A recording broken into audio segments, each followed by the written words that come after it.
Engineers and planners, Ibrahim Mohammed's company, have been declared by the states as the winner of the Damang mine.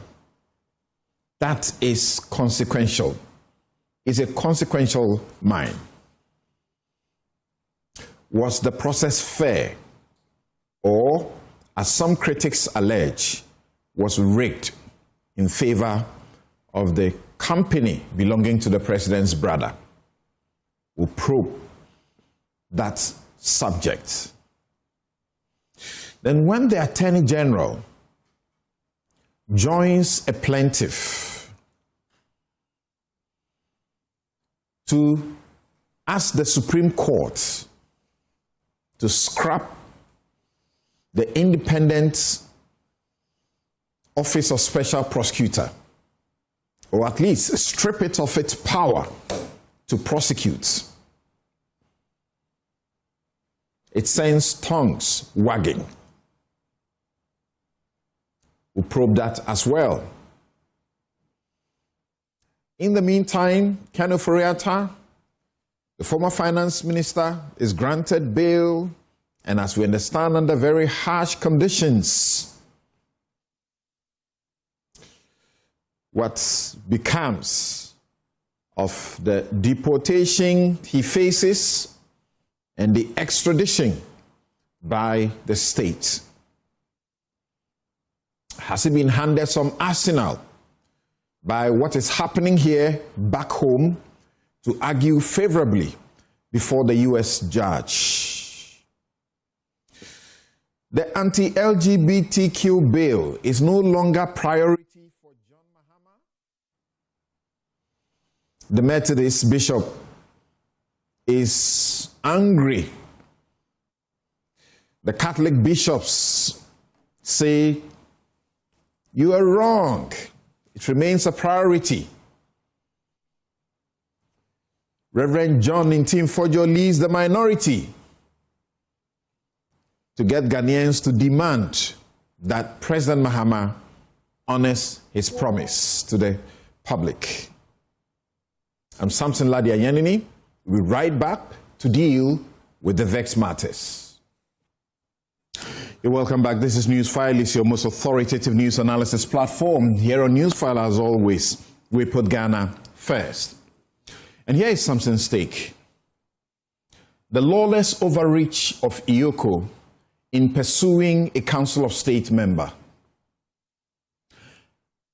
I have always been and remain unashamedly pro-state when it comes to the fight against corruption and the robust enforcement of our laws. It is this very conviction that led me just yesterday to share a press release from EOCO on my Facebook wall.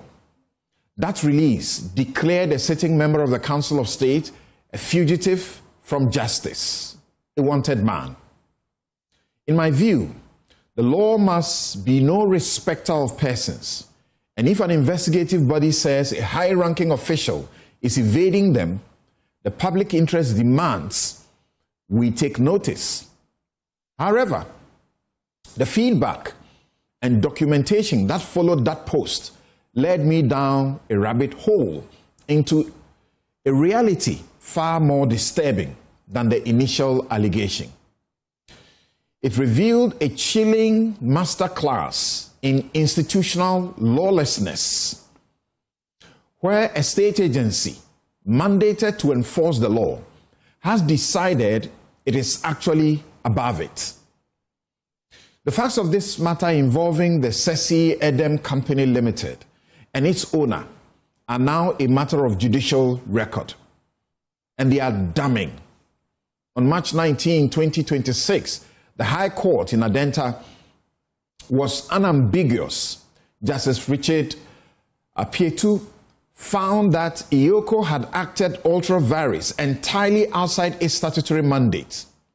The court found that this was a purely civil matter, and the claims of fraud, the claims of money laundering, all of that were unfounded. EOCO was dealing with this matter as though it was a criminal enterprise, and the court said, you are wrong. On 3 different substantial matters set down by the court, it ruled in favor of the company. Most tellingly, EOCO failed to follow the very law that gives it life. It neglected to seek confirmation of its freezing order within the mandatory 14-day window required by its own act, 804. The court did not merely suggest a course of action. It revoked the freezing order and commanded immediate defreezing of the accounts of the company. Yet, in a display of breathtaking defiance, EOCO's response has been to double down. Instead of purging its contempt and respecting the finality of a court ruling, or at least appealing the ruling, the office issued a news release on March 30, 2026, and labeled the individual a person of interest. That is Gabriel Kwamega, the member of Council of State, and threatening arrest. When a state agency chooses to interpret a court order as something it can simply ignore because its internal preliminary investigations carry more weight than a judge's ruling, we have exited the realm of the rule of law and entered the realm of the rule of whim.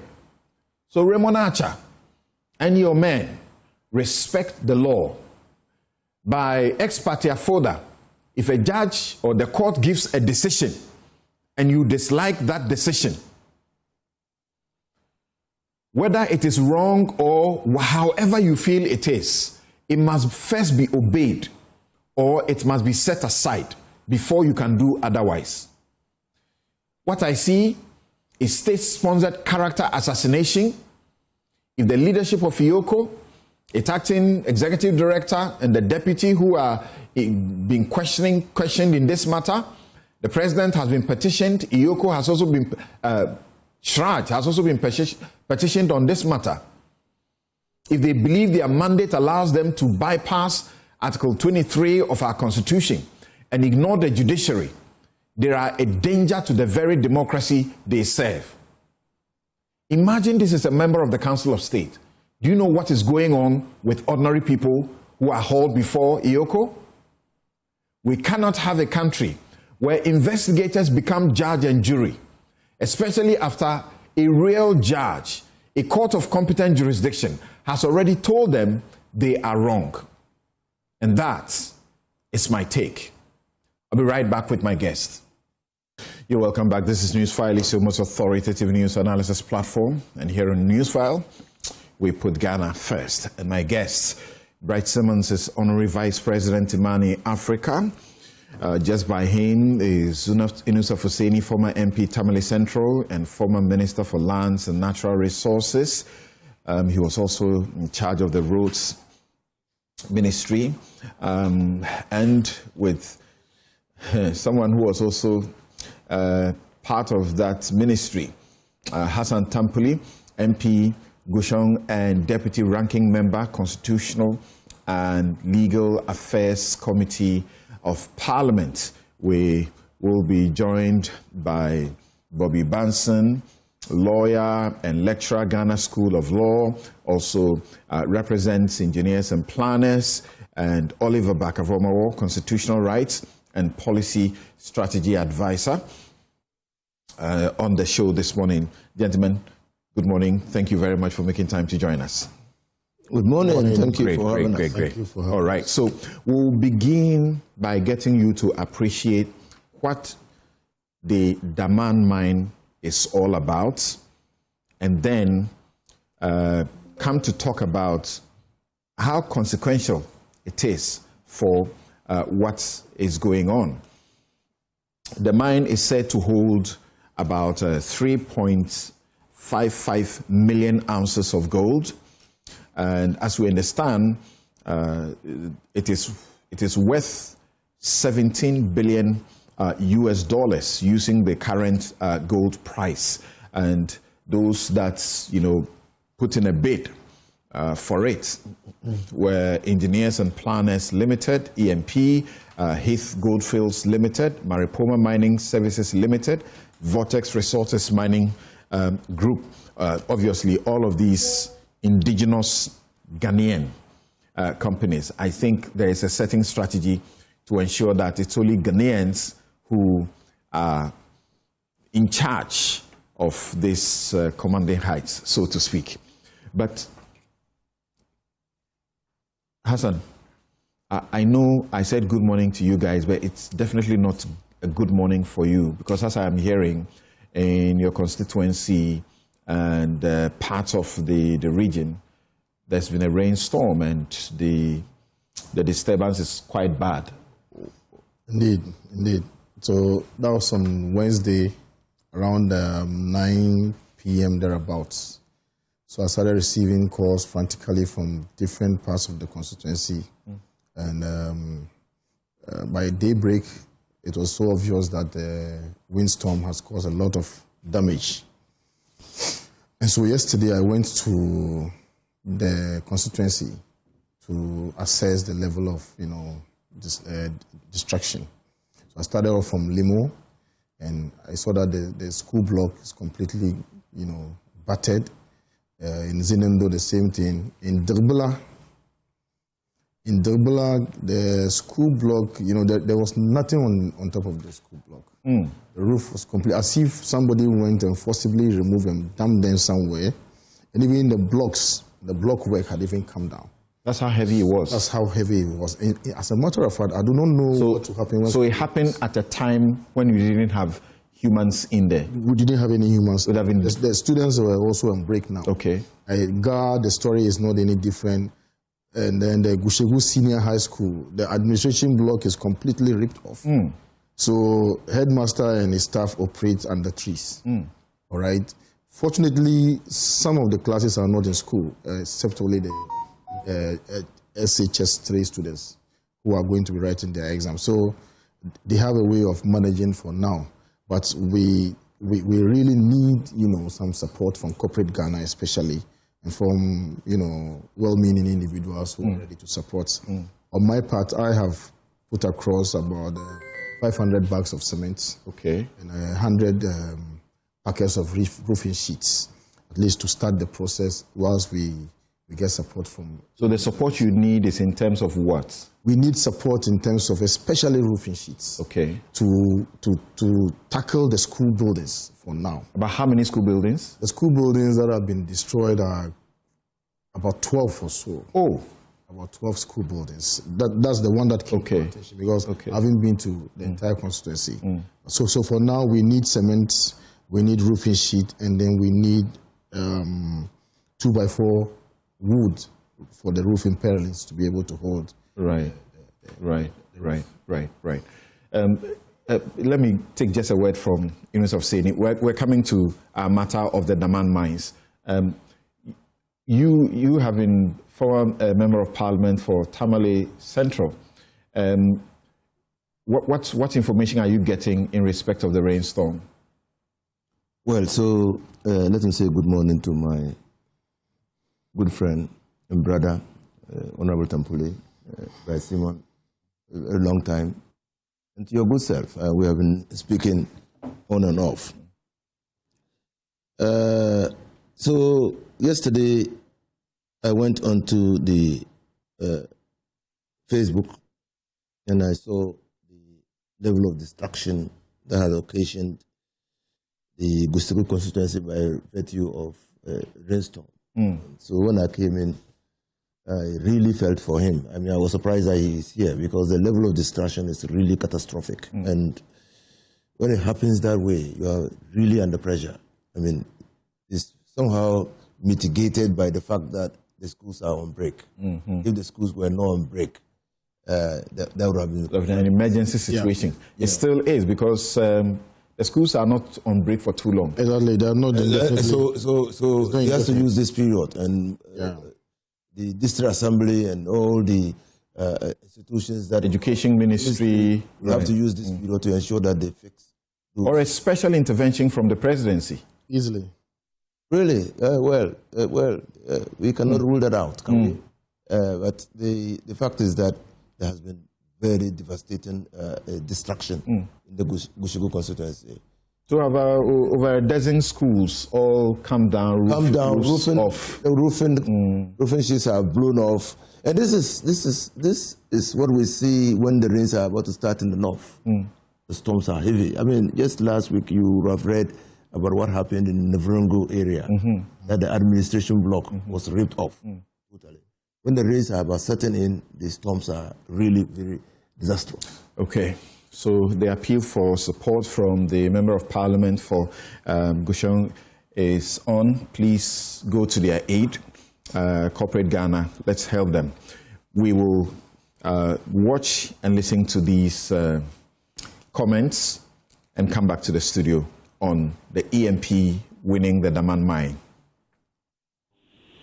Anybody to basically gauge what we have done in terms of our work, they must make reference to the provisions in the LI 2176, provisions 257, all the way to, if you like, 265.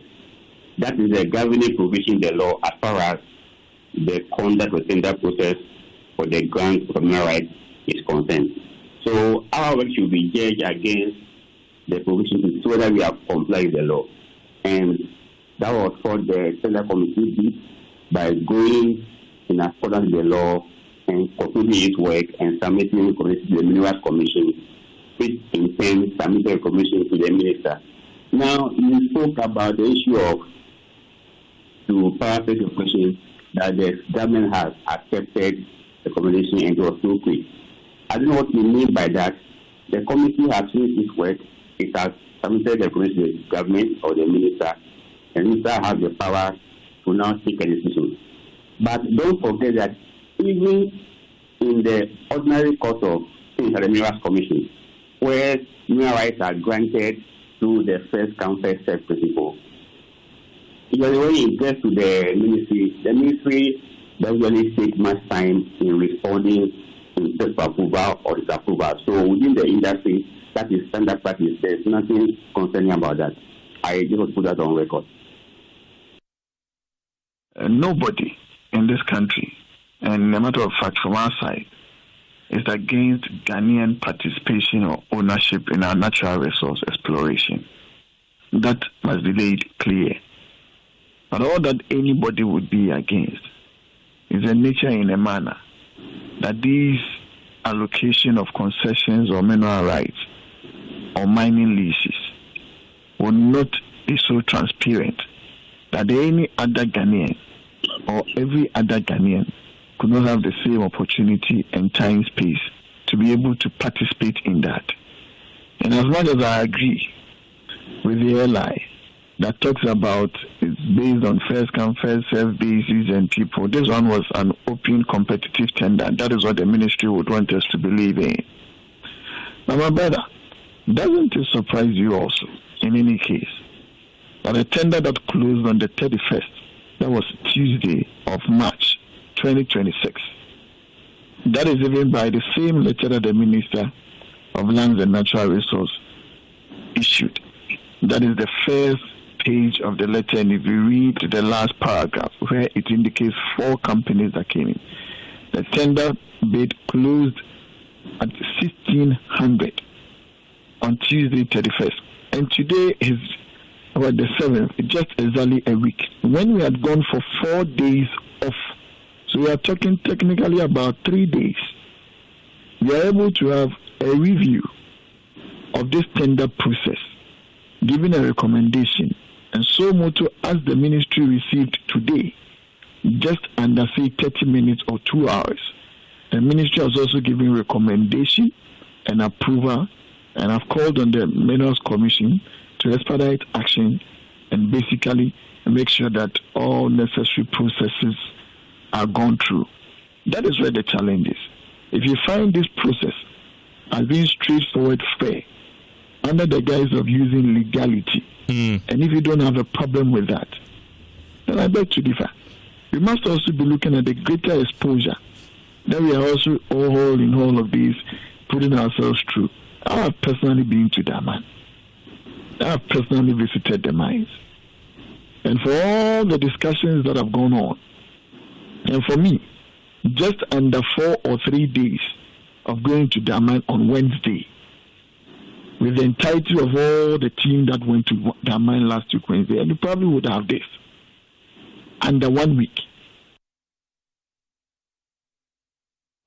So what's the basis of the suspicion of state capture, the suspicions of, a rigged process in favor of the company belonging to the brother of the president?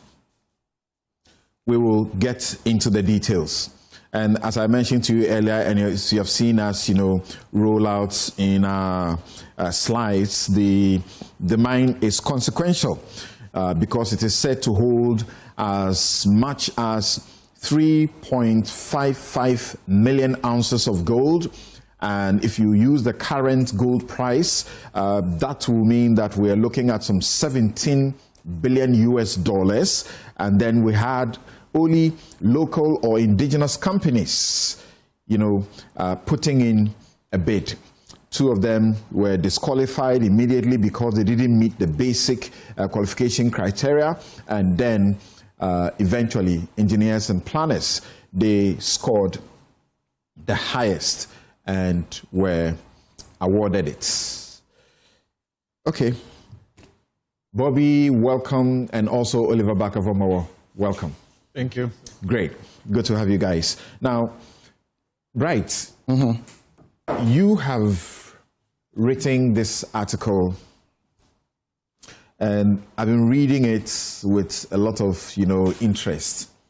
And you raise issues, some of which the Member of Parliament has also raised about the bid process, which didn't look good. What exactly was your point? I think we have to start off by reminding viewers that Damang was one of 2 mines owned by Goldfields. And the bigger one, Takwa, is still in operation. The lease for Damang was about to expire. Goldfields made an effort to renew the lease. And usually in Ghana, if you are, a large-scale mining concession operator and you are mining properly, you are, generating benefits for the state, given the investment you've made there, these are heavily capital-intensive. It's a whole bunch of infrastructure. If you submit an application for renewal, it's very rare to be denied. That's the starting point. So if you look at our history, it is very rare that a large-scale mining operator will be denied renewal. That is why Anglo Gold has been holding on to Abuase for over 100 years. The same principle actually applies to real estate. Exactly. In ownership of land and so on. Things like that. So almost automatic. For an analyst like us who look at public interest, we look at anomalies, we look at patterns that are different to see if there's something going on. And in the case of the refusal to renew the license of Goldfields, some people send us information to suggest that the government's position was not driven by public interest. So we look into it in great detail. And in looking into it, we realized that the government's position was simply untenable. The arguments were just simply unreasonable. And I can go into that given the amount, provided we have the right amount of time.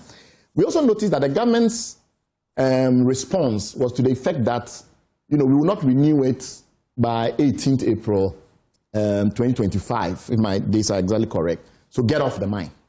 But a mine is not a kiosk. Right? A mine is a very complex operation. So if you are a thoughtful, rational state actor, you don't ask somebody to get off a mine precipitously. There's decommissioning. There's a whole range of things that has to be done. So even if you intended not to renew, you should have given them long notice, because they've started making the processes, months in advance in engagements and things like that. So I wrote an article suggesting that it looks as if the government's actions are being driven by economic nationalism, which is to, as much as possible, let Ghanaians control and own our resources. And I made it very clear that while that is a very commendable goal, it must be done properly. Just having the vision that you want to do indigenization is not enough. You have to have the policy and the strategy and the due process capacity to make sure you are doing things properly. And in that time, I didn't say it, but today I can say that we have examples around the world of attempts to let countries control their own economic destiny. And they have differed in terms of results based on how the actions were undertaken. So if you look at Zimbabwe, which is one country that has gone through an attempt to do indigenization very vigorously, and then you compare it to China, you compare it to Thailand, other countries in Asia, East Asia, who have also done indigenization, you see that Zimbabwe has not got the results it needs because often lack of due process, lack of policy strategy, thinking through the steps, etc. have been for. So given all those facts, if our goal is to ensure that there's more local ownership, that's not the way to go about it. We have to be thoughtful.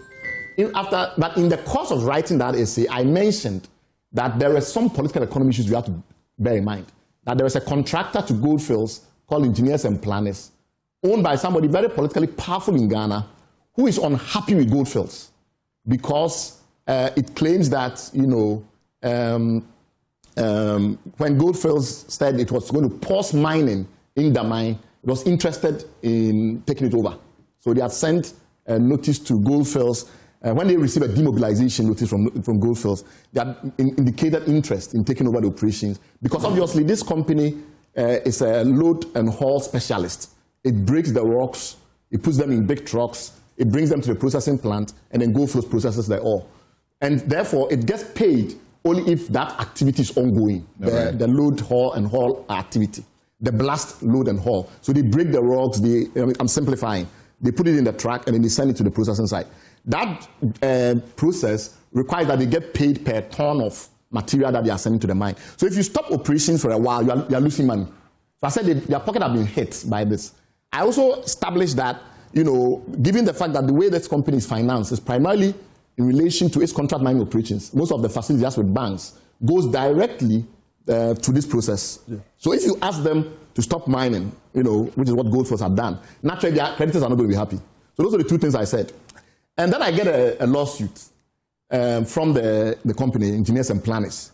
And because of that lawsuit, my interest has continued, which means that I study everything about Goldfields and, EMP and the rest of it. So recently, when this tender was announced, I was very busy, and so I couldn't comment during that period, but I was following. And more recently, the minister, a few days ago, issued a statement saying that they've gone through a tendering process. 4 companies expressed interest. Somehow, all of them were disqualified at various stages. The last one was disqualified at the technical stage before they could review their financial proposal, and only one company was left standing called Engineers and Planners. So the full curve of this is important to understand because you have to first ask yourself, what is it that Goldfields wanted to do? Because Goldfields has issued a preliminary feasibility study that had a whole bunch of things. That the government said they didn't like what Goldfields was presenting, refused to renew the license, and then the minister has proceeded at this point to tender the right to apply for the lease and said the President's brother's company, as you describe it yourself, has won. So that whole journey is important. Now, in terms of our issues with the whole process, it's very complex, as you know. You've read the document yourself, but I will try and simplify by going through them step by step. The first issue is that by law, the minister has no power to decree that a lease in Ghana can only be won by, awarded to a company that's 100% Ghanaian. That's not in Act 703 or its amended successor. But the bid documents, you determine what you want. You do, but then what's the law? Okay. Does the law allow the minister to claim that only 100% owned companies in Ghana can do mining? Does the law prohibit the minister from doing so? If it doesn't... But with our nature of legal culture, and this is going to be a multidisciplinary discussion, we are going to go all over the place. The minister, when he decides to limit rights, including companies that are registered in Ghana but are owned by foreigners, has to do so consequent to law. The law determines eligibility for mining leases. If the law has not expressly forbidden any particular rights holder in the country from getting a license, can the minister by himself, out of pure discretion, just make that determination? That's a matter of interest. Yeah, but for as long as there's no prohibition, I doubt that there will be a serious issue. Well, that's legally. up for discussion. Right. I'm saying that you look at the regulations that are very, the statutes that are very relevant to this, the mining laws themselves, and the investment law, where the legislator is interested in imposing restrictions and thresholds and things like that. They have been very explicit. Okay. They say if you are coming to the country and you want to invest in retail, this is the minimum amount you must spend. But there can be a state policy. There can be policy, but policy where you are now excluding a whole group of actors in the economic landscape of the country must be backed ideally by law. So if that was our intention, my view would have been that we should have made explicit that policy as part of the body of laws that the body of policy we have, and then gone ahead and then started to make laws that allow the minister to do that. Anyway, so that's an issue that is interesting. The second thing is that it comes at the same time that we've gone and passed the Ghana Investment Promotion Authority bill into law, seeking to actually make it easier for foreigners to own more of the economy. So that to us tell us that the government doesn't actually have an overriding policy to do this. And this decision to limit to 100% Ghanaian owned was deliberately designed to support somebody or a particular company. Because if you wanted to introduce mass indigenization of the economy, then you would at the same time be lowering the threshold for investment by foreign investors. That's not but how would they know ahead of time that those who will bid, that particular company that there's an intention or suspicion to favor will win? No, I'm saying that if you are trying to exclude as many eligible and qualified bidders as possible. Let's say there's a company in Ghana that wants to bring 40% top mining company as a joint venture partner. And by doing so, their technical capacity will be extremely enhanced. If you say that only 100% owned Ghanaian companies can bid, automatically you exclude them. So this is of interest anyway. The second thing that we worry about is Damang is a very complex operation. Because of this my issue, I've had the chance to interact with geologists, a whole range of people who are extremely knowledgeable, not necessarily about Damang, but about the kind of rock that is there, etc. And some of the degrees of sophistication that is required to create a mine of this nature means that if I'm going to make a decision to take over that mine, I need to do extensive due diligence. I can't just get up and then say I have an interest to go and take over that mine. Even if I'm a mining company in Ghana, and I so happen to be 100% owned, let's say I'm one of the mid-cap, I hold a small scale license, and I'm therefore 100% owned, but I have an interest in moving up the chain. I've been doing the mining in small scale for a long time. I want to go in and take that mine because I think I have history of end-to-end mining. The fact that I have only 7 days completely disadvantages me. Because first of all, I have to have extreme due diligence done around the geology, around the financial requirements, around so many things. I need advisors. How long does it take me to engage the gentleman sitting by me as a legal advisor to come and advise me on what is required? How do I put together my plan? How long does it take to engage that person? How long does it take to engage a consultant in geology to help me prepare?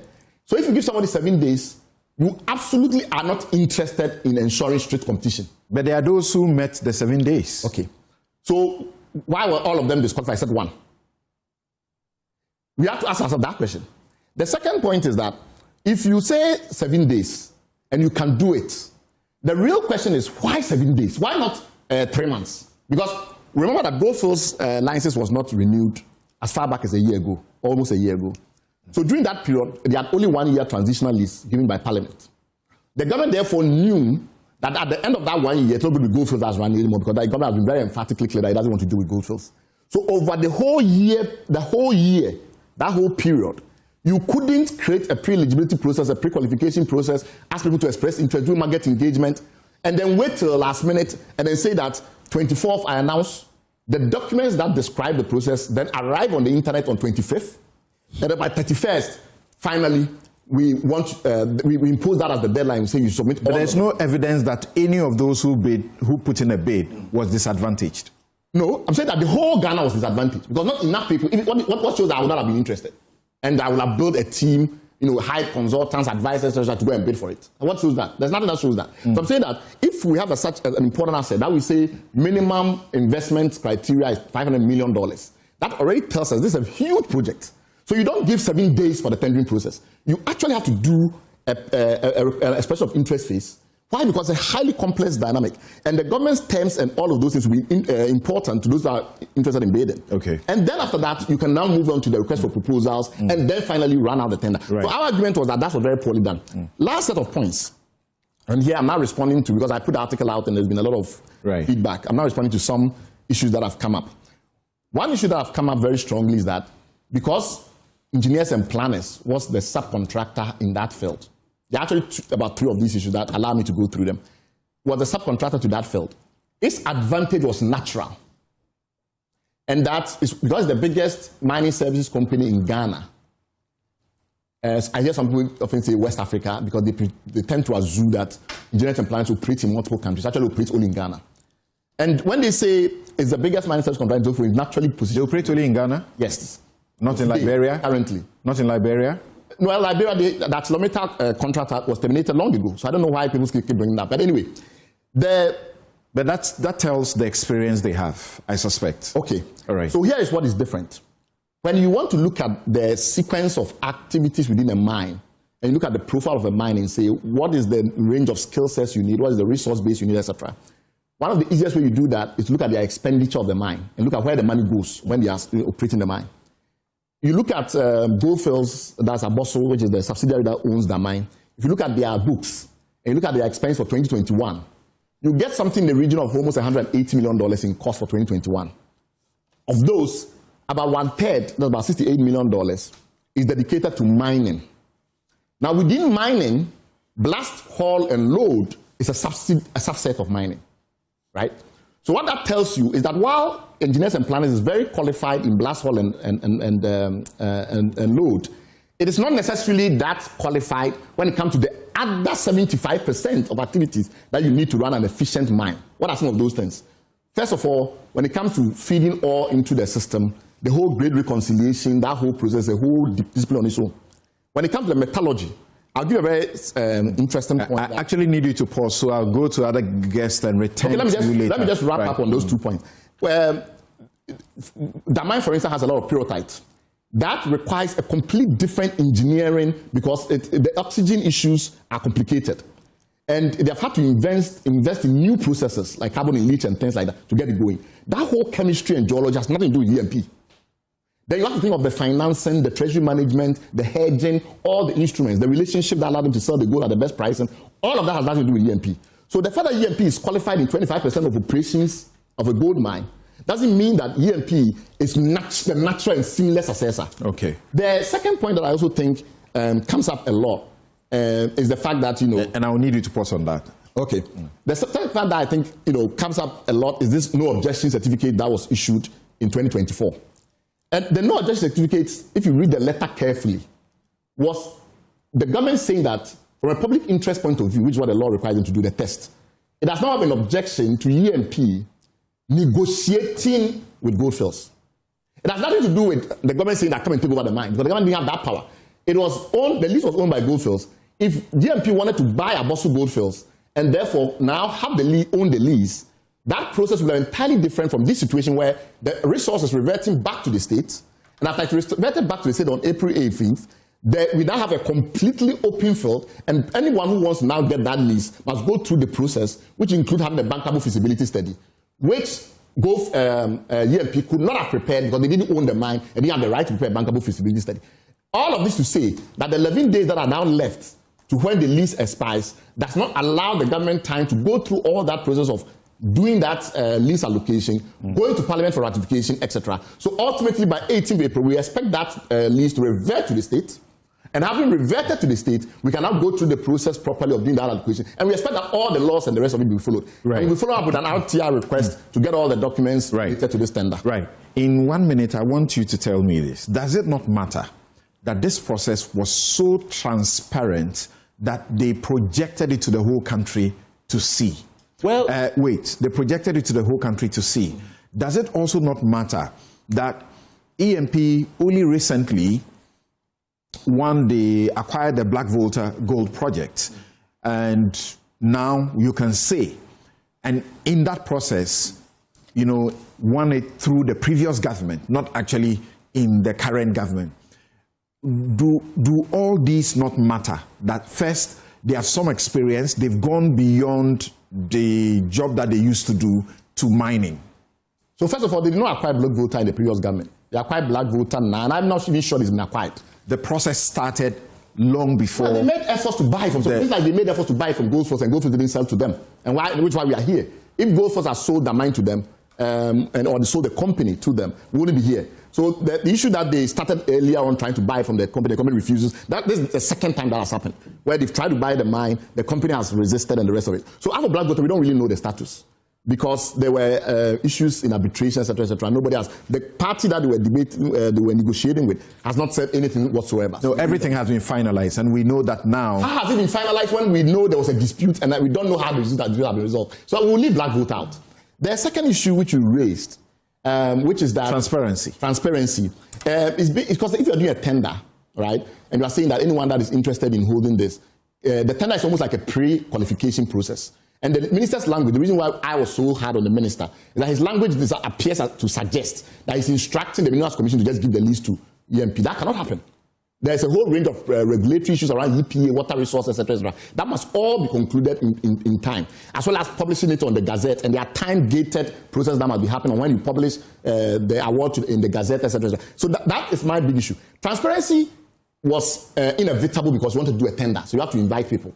But the process of that, through which that was done, where they waited to 24th before doing the announcement, 25th before the documents appeared online, then 31st, automatically they say, not automatically, they insist that by 31st, that deadline must be respected. That is not, I think that's a rash process. That's not very carefully thought through. All right. That's going to leave us to the limbo that we'll see on 18th April come that day. Okay. So you've just been listening to Bright Simmons, and I intentionally gave him some, sufficient time to be able to canvass the matters that he's already raised in his article that I referenced earlier. A number of issues he raises in that article, he's tried to convey them to us, including the circumstances that suggest that something was really rigged in favor of the EMP company. Now, let's bring in Bobby Banson. Okay. Bobby. Samson. You just handed me this documentation. Yeah. I suppose this should be over 1,000 pages. Should be almost close to 1,000, maybe 500 pages. Yes. And I have been trying to look through, and I'm seeing a couple of documentation that I have been familiar with already. And this is the bid documentation. Yes. So what? You want it fairly? Samson, there are a lot of factual inaccuracies with what Mr. Simmons put out. Mm-hmm. And because he says that some people sent him some information, and based on that, he decided to be interested in the process. One, Goldfields did not stop mining. That statement is not true. Every mine has a mine plan. So when they start, they have a mine plan. You blast the rocks, you put them there. There's something they call stockpile before you feed it into the machine to process the gold. So Goldfields decides that EMP is the only contractor. I heard him say that EMP does 25% of the work alone. I'll come back to that. Now, Goldfields decided per their mine plan to let the contractor blast for a very long time and then keep the stockpile. So for about 2 years, it is true there was no blasting. It doesn't mean that mining had stopped. That is why for the 2 years, Goldfields never stopped, sacked employees, or recorded losses, or EMP recorded losses, because the other aspects of mining operations were going on. So the fact that blasting of the rocks stopped does not mean mining stopped. For the 2-year period or so that blasting stopped, there were enough stockpiles to feed the plant. So it is not true that because Goldfields said mining has stopped, EMP was not earning money.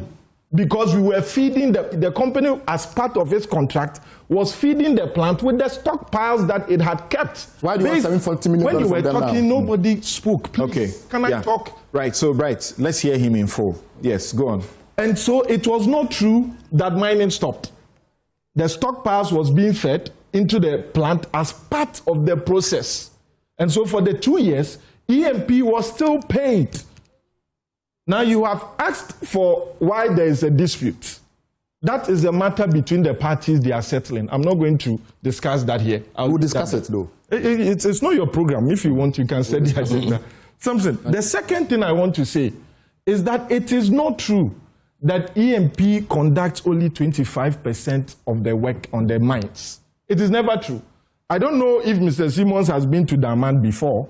If you go to the plant, you will not find more than 2 Caucasian or white-skinned persons there. Not more than 2. And they are technical. Everything from beginning to the end of the process, entire mining process, is by Ghanaians. In fact, the workforce of EMP on Damang is even more than the workforce of Goldfields themselves. Now, the plan, as the minister had said, there is not going to be a single job loss. There's only going to be change of ownership of the lease.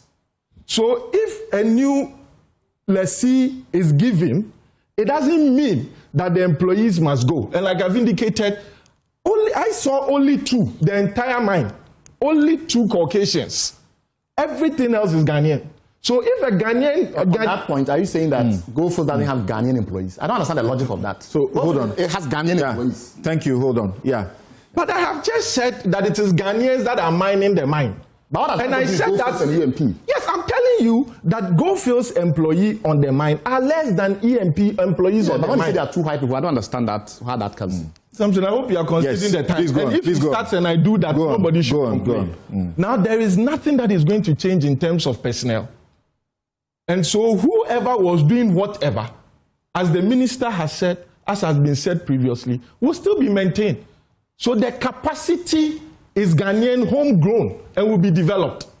Now, if you go somewhere in his article, he indicates that EMP should be allowed to tag along with the multinational until it is able to grow and then be able to own a mine. Therein lies the problem. The fact that some persons, including himself, do not think that a Ghanaian company, homegrown, and he goes ahead to make comparison with companies like Samson, companies like Huawei, and I ask myself, have you read the corruption scandals of these companies in their overseas attempts? And you say that because EMP is not currently doing any contract in any other country apart from Ghana, it should not be hailed as a national champion until it does that. Then I ask myself, then what is the purpose of advancing? This is EMP company was awarded the contract for Damang, not through tender. If he doesn't know. Goldfields did not do a tender and awarded the contract for Damang to EMP. The contractor that Goldfields gave the contract to, BCM, walked out on a Sunday in December, I think 23rd December 2018. Goldfields then calls EMP on 23rd December. We beg you, mobilize to Damang immediately. 24th December 2018, NDC was not in government. That is why I shrink when they want to compare to because party is in power. But that's a different job. No, it is the same Damang. I'm talking about Damang. No, that's not taking over the mine. No, but I'm talking about technical capacity. Okay. Because he made mention since 2018, that, yes, you say Damang is the hardest rock. It is true. It is deemed to be the hardest rock in Africa. But if the owner of the mine in 2018, without going through a tender process, handpicked EMP to come and be the sole contractor of the entire mine, it should tell you that they believe in the technical capacity of EMP. That is why since 2018, EMP has been the sole miner on that land. Now, this argument of this tender process, Samson, sometimes when you say you are doing policy, how it is rushed, and then you don't situate it, and the optics that look like some obvious insider, dealing in the process, which he says looks like undermining what has gone on. Samson, if you say you are doing policy and you don't situate it in the context of law and the practical situation on the ground, you risk it more or less being propaganda. Now, I'm happy we have a former minister of lands here. Hassan has held ministerial positions before. Let me tell you what has happened in Damang. It is not true that government suddenly decided not to renew the lease. And I'm not speaking for government. I am happy in his conclusion, he said there was a 1-year extension from last year, granted by Parliament. So the Goldfields lease actually expired last year.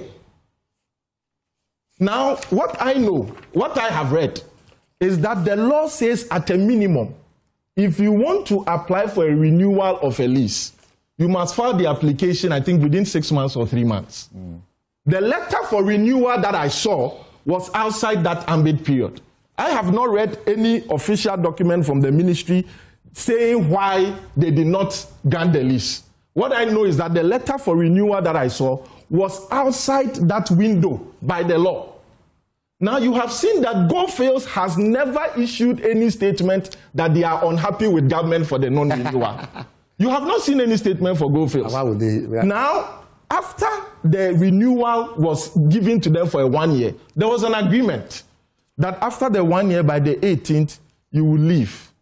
The mine would either revert to government, as it were, or government would direct what next to do in respect of the mine.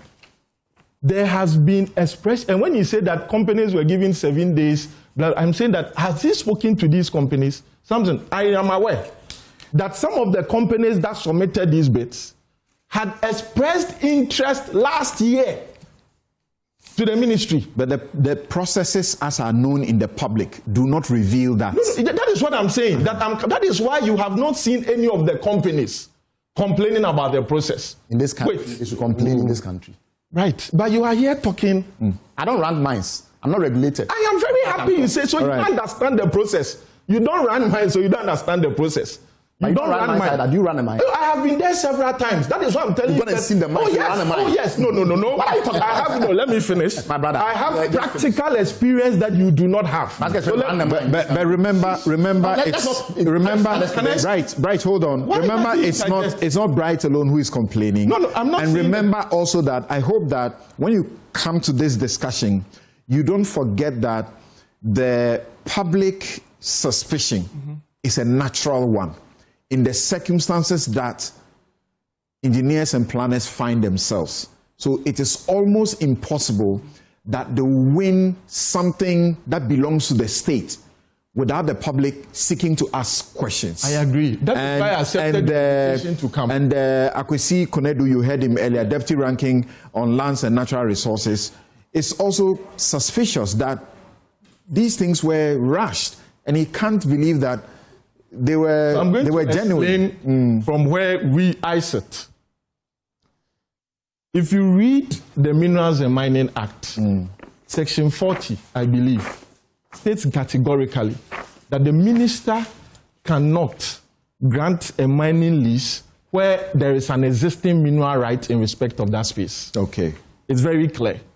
As it stands now, the mineral right in respect of that concession expires on the 18th of April.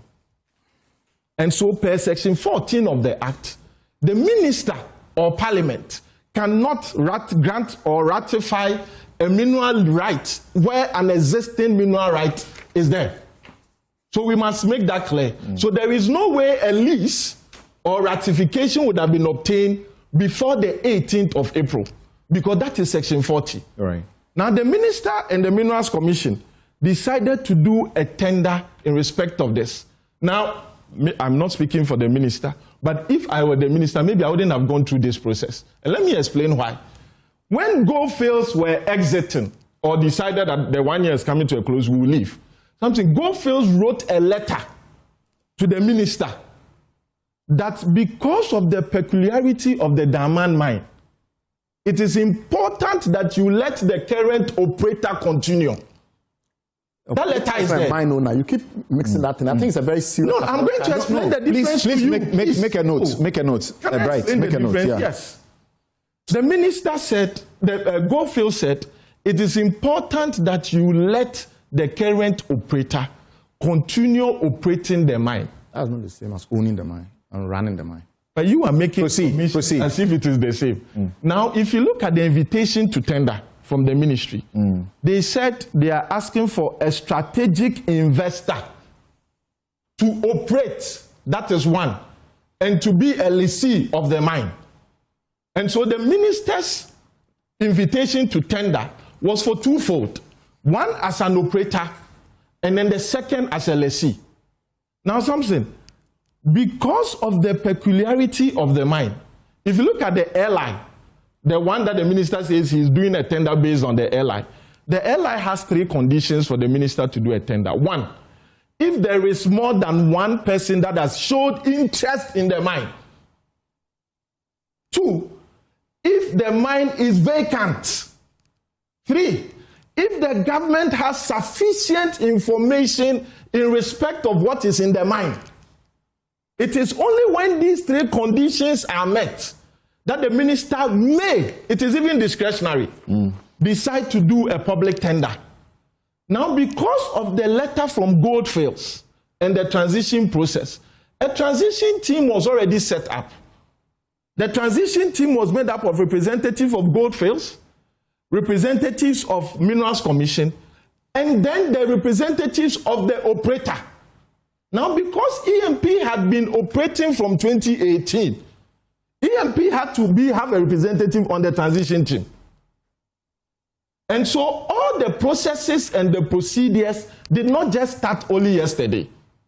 Now, when the minister decided to announce a tender, at that point in time, we all have to now go through the process as has been announced by the ministry. Now, let me explain why I don't think the 7-day period, as they have been mentioned, was rushed. I had indicated before that 2 other companies had expressed interest in the mine last year. So they were all aware that this is going to happen. In terms of there has to be, when there's more than one, there has to be a bid. When the email was sent inviting, all those companies that had expressed interest were sent emails. We received in Ghana, who may also be interested. Yes, go on. Those companies that had expressed interest, and there were 3 of them, Vortex, BCM, and EMP. We received emails from the Minerals Commission that pursuant to your expression of interest, there's going to be a bid. Beyond sending those emails to these companies, then they published the invitation on their website. So Heath Goldfields, as far as I'm concerned, had not expressed interest before. But when the ministry published, the Minerals Commission published the invitation to tender on their website, they decided to tender. And let me tell you something. The part of the ITT required that the bid will be open at 4 p.m. on a certain day. All companies that had tendered should be present so that there will be transparency. Samson, do you know that on that day it was only EMP persons that were there? They didn't expect anything different. The others didn't expect anything different. It is only EMP that were there. We got there at 3:30 and waited. We were called in at 3:59 that we should get ready to go upstairs. They are going to open the bid. Whilst the bid was being opened, I don't know whether, but I'm going to say it. It was at 4:05 that the person in charge of opening the bid said the secretary had just walked in, that they have received an email at 4:04 from Heath Goldfields submitting their bid. They said they will talk to the minister and decide whether to accept the bid, even though it was outside the time limit or not. Something BCM did not tender. The 2 companies, because the bids were open in our presence, so I saw it. The other 2 companies were disqualified at the first stage because as part of the bid, you must pay 100,000 cedis as your bid form. That's right. They did not pay.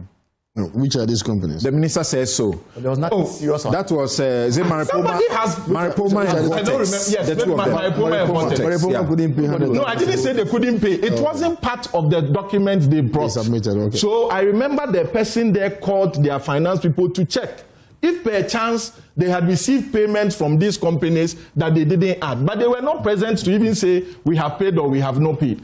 And that is why I have brought... And that's a precondition to considering your bid. Exactly. So those 2 companies, Maripoma and the Vortex, immediately went out. Because it was left with EMP and Heath. Yes. Heath is also indigenous. I understand they are the ones now who have taken over the Bogosu Pristia, yes. right? Yes. That's also associated with the Dufours. Exactly. Right. And as we understand, just last week, they have received a shot in the arm with a lot of mobilization in terms of funds yes. to be able to mine that one and post profits. Exactly. Okay. Now, when the bids were open, the voters that had expressed interest from last year, like I said, I was going to say, I saw in his letter he had made reference to a law firm. Indeed, there was a letter from a law firm that even didn't mention the name of their clients and said they had been instructed by a consortium.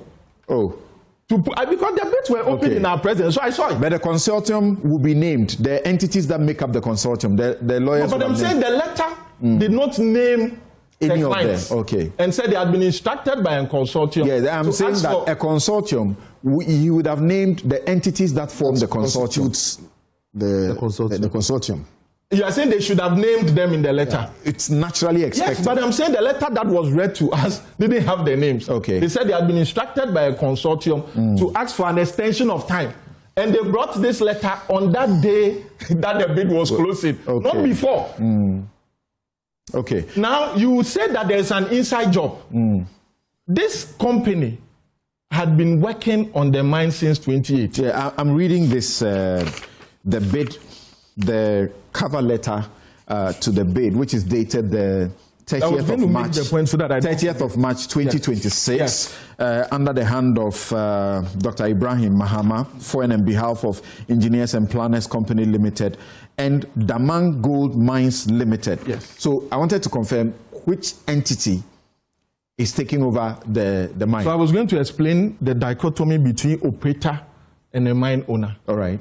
Minerals Commission developed a policy that to encourage local miners to have experience, no owner of a mine should be the mining contractor.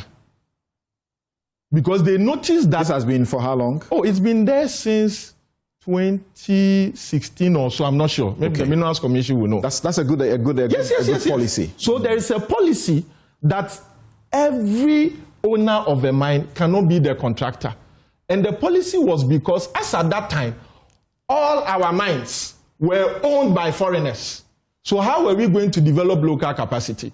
Something, if you look at South Africa. So you are suggesting that when Bright says that it's important to let these companies tag along, very experienced with capacity and the money. It has been going on long ago. Okay. It has been going on long ago. All right. If you look at South Africa, there was an intentional policy that all mines should be owned by South Africa.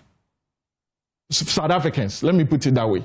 And that is why we say that this mine that you said the value is 3.3 something billion, if it is owned by a foreigner, what it means is that when it is mined, they have no obligation to keep any of the money here. And that is why we complain that we've been mining in Obuasi for 100 years. We do not see any money. It is because the miner, at the end of the day, he has no obligation to keep the money here. So the Mineral Commission with the minister, intentionally, the ministry, I think from 2016, decided to develop local capacity and said if you are a foreigner and then you own the mine, you should give the contract mining to a Ghanaian company. Okay. So it is not only EMP, that is the contract miner. If you go to Asanko, if you go to Asante Gold, if you go to some other companies, the miners, the company doing the mining, the contractors are mostly Ghanaian companies. All right. Now, if EMP has been doing this for more than 10 years of studying, working side by side with these mine owners, you are saying that 10 years is not enough to build the capacity to own the mine? Yeah. So I actually see... Yes, I'm going to go to the question that you asked the difference. Yes, because I need you to pause so that I can get to my... other guests. So this Damang Gold Mines Limited, that's DGML. When was it incorporated? It was explained in the letter. Yes, it says that it is a special purpose vehicle. It is a limited liability company duly incorporated under the laws of Ghana with its nature of business, including mining activities. The company was incorporated as a special purpose vehicle to apply for the mining lease in respect of the Damang concession, while EMP will be the operator contractor on the mine. Exactly. So EMP will still do the job he was doing exactly for the gold fields. Because when you are LSC, and then it says DGML is part of the Jata Group Holding Limited, which is the holding company of Engineers and Planners Company Limited and Azuma Resources Ghana Limited. Dr. Ibrahim Mahama, who is a Ghanaian citizen, is the sole beneficial owner of the companies within the Jata Group Holding Limited. And then they boast about their capacity, about technical excellence, operational readiness, geotechnical and hydromining capability, strong ESG performance, and proven track record. And I see that they actually, as part of to prove that they have been in the business for a while, they submit documentation, including this one from the Minerals Commission on the 10th of December 2020 for the renewal of registration as a mine support services company. So we even submitted, in addition to this, the recommendation from Goldfields themselves. Goldfields themselves, that Mr. Simon is saying that they are peeved by the non-renewer, recommended that give the operation to EMP. Give which operation? When was that? No, that was before this year. The mining November. support services that they have been doing. Yes, that is what I was coming. Yes. Is that what Goldfields recommended them for? Because at that time, Goldfields was leaving. The contract that they have with every supplier, third party, was to terminate on the 18th. Because they were leaving. For what? April. I mean, after you gave them the extension. Okay. So they had written. Just hold on. So they had written to everybody that your contract with Goldfields terminate on the 18th of April because we are walking away. Then they wrote to government that even though we are walking away, because of the gap that Mr. Simon admits will exist if there is some process that is not consummated before the 18th, let EMP continue to operate the mine. So as a contractor, to use the layman's language, so you understand. They were still interested and wanted their lease to be renewed, which was denied by the government. This letter in November was after. So you see, there's timeline. A parliamentarian is here. Goldfields' lease expired last year. They went into an arrangement with government that even though our lease has expired, give us an extension of 1 year. Okay. When that 1 year expires, we will go. You know, be so easier. They approved that. When that 1 year expires, we would go. Government gives them that extension. They are working through that 1 year. After that one, they never applied for a renewal because the decision not to renew had already been taken. Yes. And then they had agreed for only 1 year extension. After the 1 year extension was given, that was when they wrote a letter.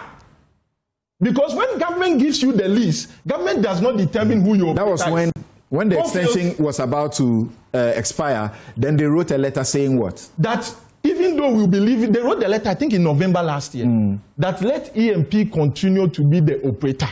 For whoever gets the lease. How they are. Wait, let me explain. Because at that time, and it is still the case. Revert to the government. Yes, the lease. The reversionary interest is in the government of Ghana. Easily. And so they will say that even though you, government of Ghana, would be the owner of the... Proceed, even though you, government of Ghana, will be the owner of the lease, we are recommending EMP to you that EMP should continue as the operator because of their excellent technical capability. Help my audience. Yes. Are you suggesting, and that's where I want you to hold on, so I go to the other guests and then we continue the discussion. Are you suggesting that when they applied for a year's extension, they have not sought after the 1 year extension to remain? No. There's no documentation that we cited to that effect. There's nothing. Okay. If they have, they would have said it. Thank you. After the 1 year extension, okay. Parliament has given so you the 1 two year. of you have given you very, sufficient time. No, hold on. No. I was checking. So hold on. Now, let me go around the table. And Oliver, what are you seeing? Or, hold on, Inusa. Minister. So, I've heard a lot of comments on this table. All right. Some of them are simply untrue. On the 7th day of November 2025, I submitted a paper on how we should treat our natural resources at the IEA Policy Dialogue Series. The benefits of Ghana natural resources, national versus foreign interests. And I concluded by saying that in order to benefit from our natural resources, we need some level of deliberateness and intentionality in the way we treat our natural resources. And that we're failing to benefit from our natural resources because of asymmetry of information, and part of it has been alluded to. That we, the citizens, do not know even what is happening. And on this table, I'm surprised that we seem not to know what has happened in the Damang case. The facts are simply different. Samson, you talked about automaticity in renewals. There's a policy reform now at the Ministry of Lands and Natural Resources and the Minerals Commission that policy of automatic renewal is no longer available. We have to assess the work of the mines and companies and decide as a country. That is an exercise of our sovereign right to renew or not to renew. Also as part of a deliberate policy. To get the foreigners to exit so that there will be indigenous ownership. Indigenization. So let me read exactly what I said in the Policy Dialogue Series. So there's a policy. It's a policy. There shouldn't be a law as rights advocates. No. What law? It's not in the... What law are we talking about? So the removal of automatic renewal of mining leases. Further sector reforms are being carried out in the mining sector. Mention must be made of the removal of automaticity in the renewal of mining leases. The prevailing practice has been that mining leases were granted for not less than 30 years subject to renewal for another 30 years or a similar period. This is no longer the case. A mining company applying for a renewal of an existing mining lease or an extension of an existing mining lease must demonstrate compelling reasons for the renewal to be granted. This policy reform could signal the beginning of a paradigm shift in the treatment of our natural resources. This is your own statement? Yes. This was when? This was on the 7th day of November, 2025. Okay. At the Policy Dialogue Series. Let's come to Damang. It is not... I thought you were referring to a statement by you whilst you were the Minister for Lands. We're talking about... No. This was a proposal you were making? No, a proposal. It's a mining sector reform now being carried out. Carried out by the state? By the state. Okay. I was just reporting on that. Okay. Now, on the Damang mine. The Damang mine located in Western North region is a case in point about the reforms. When the price of gold was low on the international market, Oboso Goldfields Limited, the owners of the mine, approached government with a proposal to further develop the mine to be more productive. So there was a proposal to government during the time of Nana Akufo-Addo. Government, after studying the proposal, entered into a development agreement with Oboso Goldfields. During the currency of the development agreement, government waived taxes for Oboso Goldfields. However, an audit conducted on the mine recently in 2025 revealed that Oboso Goldfields did not invest in the development of the mine. That's been disputed. Well, okay.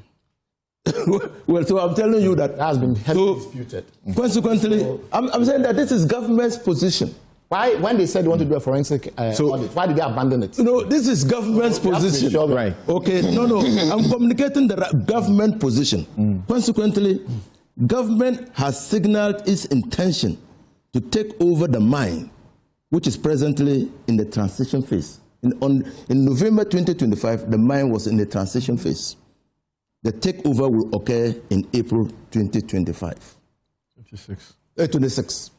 So this discussion was within the larger context of how we deal with our mineral resources.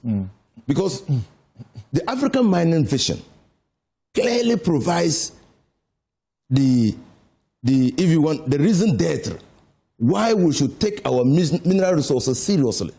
because it should catalyze. Especially that in gold we are leading in Africa? Not only leading, we have gold which has not manifested in development, in the development of the country, in catalyzing the growth of the country. We have gold that when you look at the benefits, there's some asymmetry. The benefits of the exploitation of our natural resources seems to go to foreign interests than local interests. Yeah. No, but the point that Bright and other critics have been making is that yes, we need this, we need the indigenization, but it has to be done there has to be due process, and it has to be done not to unduly favor a particular party. So that is where I'm coming to. So you see, government, maybe in order to implement a policy that will transfer the benefits of the mining our natural resources to the people of this country, could choose one or two options. Identify companies that can work, that can do the work for the country. Invite them and offer them the opportunity to go into the mines. Or use the public tender. Okay. So as far as you see this, yes, it looks clean. Very, very clean. I've also looked at the process. It doesn't matter that you look at the tender processes, the standard tender processes as we see, and Bright side some of them with the African Bank or the World Bank and so on. You need at least about 90 to 60 days and so on and so forth. 18th April. So how could you have waited? I've seen arguments like, why did the minister approve it within 1 hour? Samson, the law says the minister has from day one to 60 days. What are you to recommend? What are you challenging? Are you challenging efficiency or lethargy? What are you challenging? If a work can be done in 90 days, and it's done in 2 weeks. No, that's not the point of a tender. The point of a tender is to be sure that you... the point of tender is that the point of tender is that you want special. public like you are or you want participation. That's exactly why. Because it's not tomatoes. That's exactly why. So you see, because you want participation, you want to see that companies who come competitive, whatever. Right. I mean, participation. All right. So Oliver, let me bring you in. Let me bring Oliver in now. And I was just referring to the. Well, I thought that because we are not part the protagonist and the answer. If you have more to say, please go on. If you have more to say, please go on. A piece of the action. But they get the lion's share. Oliver, you can take off. Yeah. You know, the Bogosu Prisia operation, as I referred to, that has also been handed to, giving to a heat gold fields. There's a lot of controversy, which is indigenous. And the point Bright is raising is exactly what I'm coming to. You have the locals, you have the workers, they have been up in arms and so on and so forth. You have to do it properly. And now, as we just said, in the course of the week, just 2 days ago or just yesterday, that they have signed an offtake agreement and debt financing with Trafigura for the Bogoso Prisia mine. So this is a landmark commercial agreement for 700,000 ounces of gold. And 700,000 ounces of gold. And they are getting a lot of money to undertake this and to make sure that the money stays right here in Ghana. This is a mine that has been mined since 1912, not by us. First, what's your sense of, call it the opposition to the locals who appear to be getting the capacity to be able to do this kind of job? You know, the beginning of last year when we were in here, we had asked about my expectations of the new government going forward on the eve of the president's swearing in. And one of the things I talked about was my discomfort that critical sectors of our economy were still foreign owned. And that if we have to think critically about how we transition away from that in order to ensure that more Ghanaians are able to be in command of critical sectors. So on that point, I am enthusiastic or happy that we are beginning to see signs in that regard. Now, our mines in particular, because of the place, or natural resources more generally, because the place where they sit now in terms of revenue generation to the state, that we as a country must have a master plan. And that master plan must be reflected not only in policy, in law, and also in culture. I'll take culture first. Even within a lot of the mining communities and within these spaces, there's still a dominant preference for foreign-owned companies operating in these spaces because of the feeling that they get treated better. And so that when there's withdrawal, you see a lot of opposition to indigenous overtake of these companies. And it's something that we can't take for granted. We must be intentional about how we get people conditioned. Because if people have been operating in mines from 1912, we have the social infrastructure is accustomed to, as Bobby would say, you only see 2 white people there. See more white people there. And I'm even asking what is left, really. You know, so that's something that, now in terms of law also in particular, there has to be legislative reform that anticipates and pushes it there. Whether it's the South African example or other examples, that it must be clear that this is where we are inching towards. The conversation as well cannot walk away from how we do it and how we go about it. And I think that's where a lot of this discussion is about. And in particular, in terms of Damang, we cannot discount the fact that EMP is owned by the brother of the president.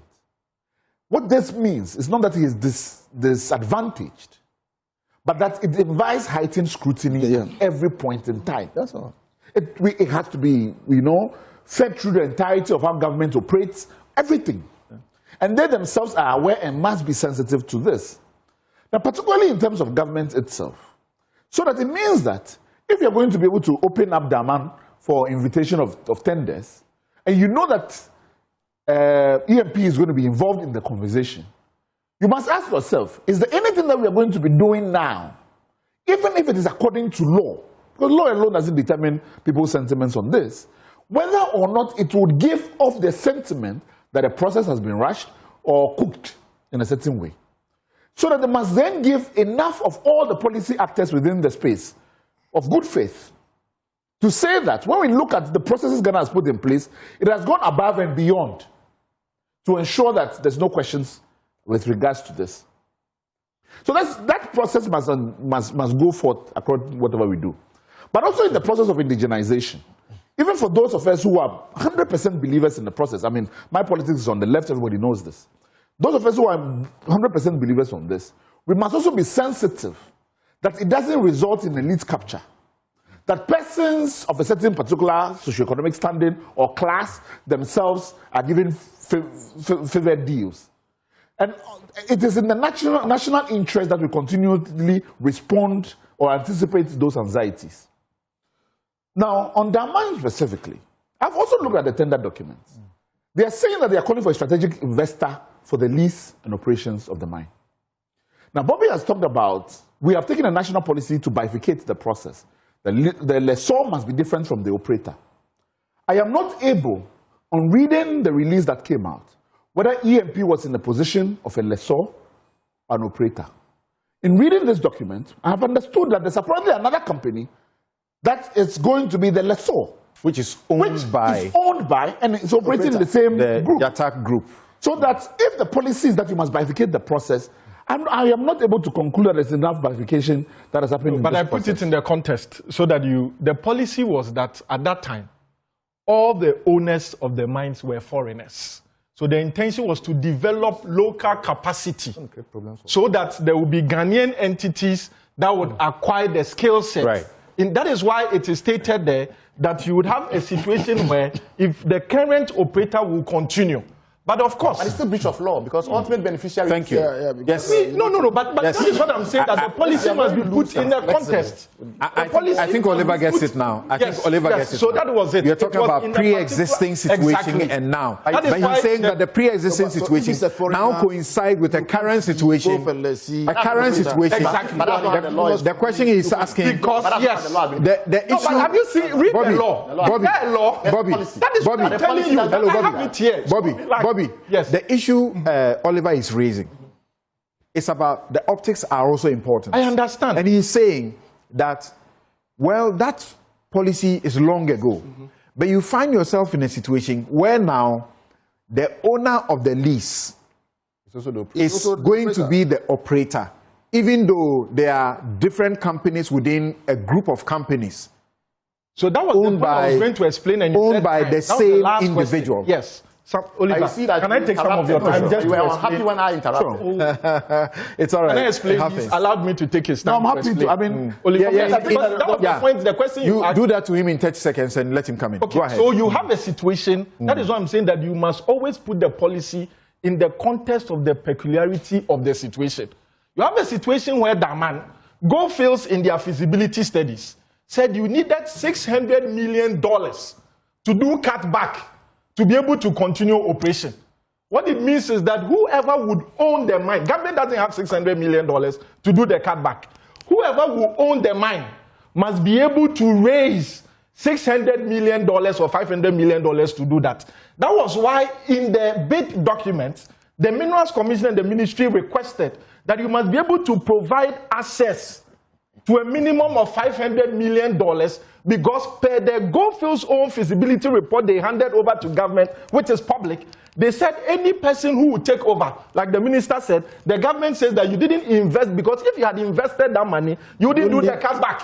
They didn't do that. So that is why a company that would be able to operate must be able to provide access to that money. Thank you, Oliver. And that is why there was that dichotomy. You can now continue your point. I get my chance. And then in connection with this as well.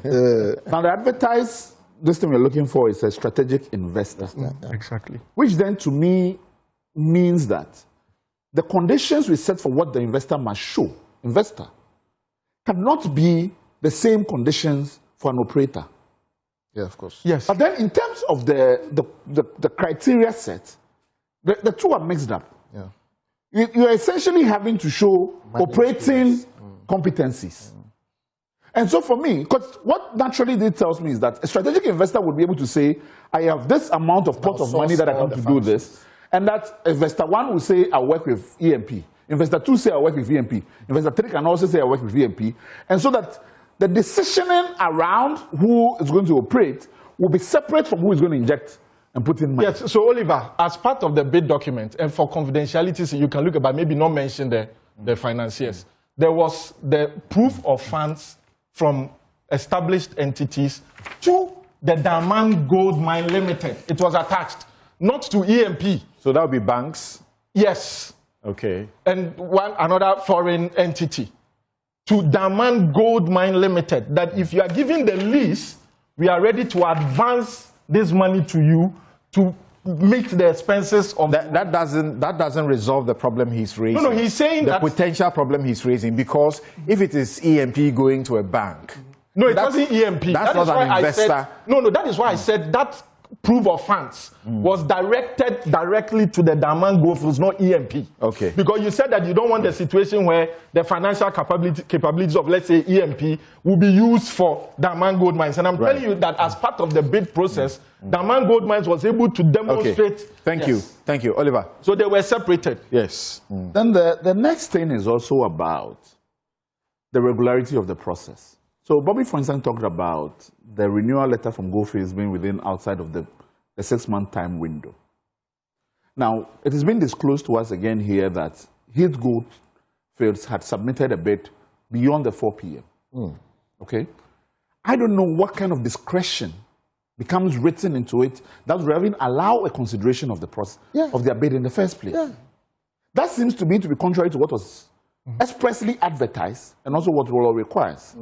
So that, particularly because of this process, and one of the last time we were on the show together, I was talking about how when I was working in DC, because of the amount of money the federal government gives out in procurement, there's a specific legal practice of procurement law that DC law firms were heavy in. Every single part of the process is challenged. Companies are always challenging the entirety of the process.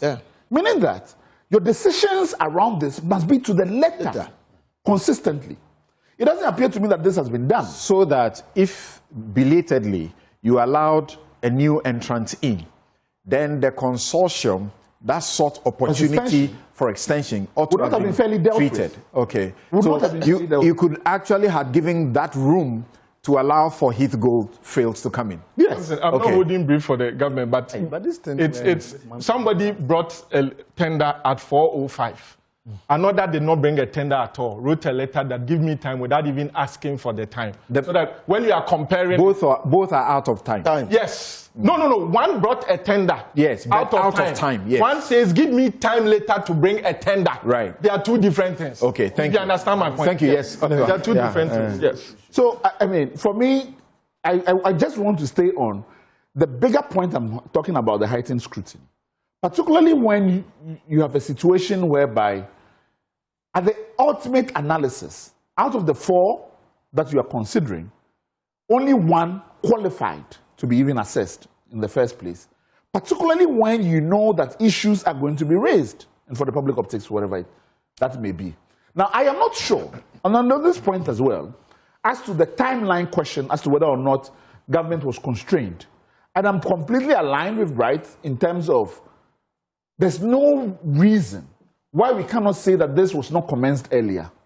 That has not been given to me. Understand when it must end because of the times we are in. But as to the beginning point, I am not able to speak as to why it didn't commence earlier.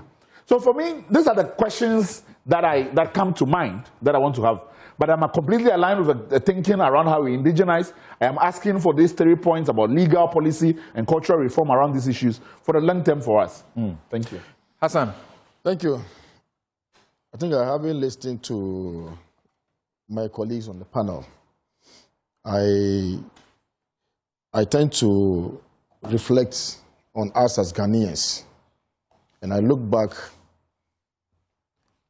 over 100 years ago. Currently, I think Ghana is the #1 gold producer in Africa. Exactly.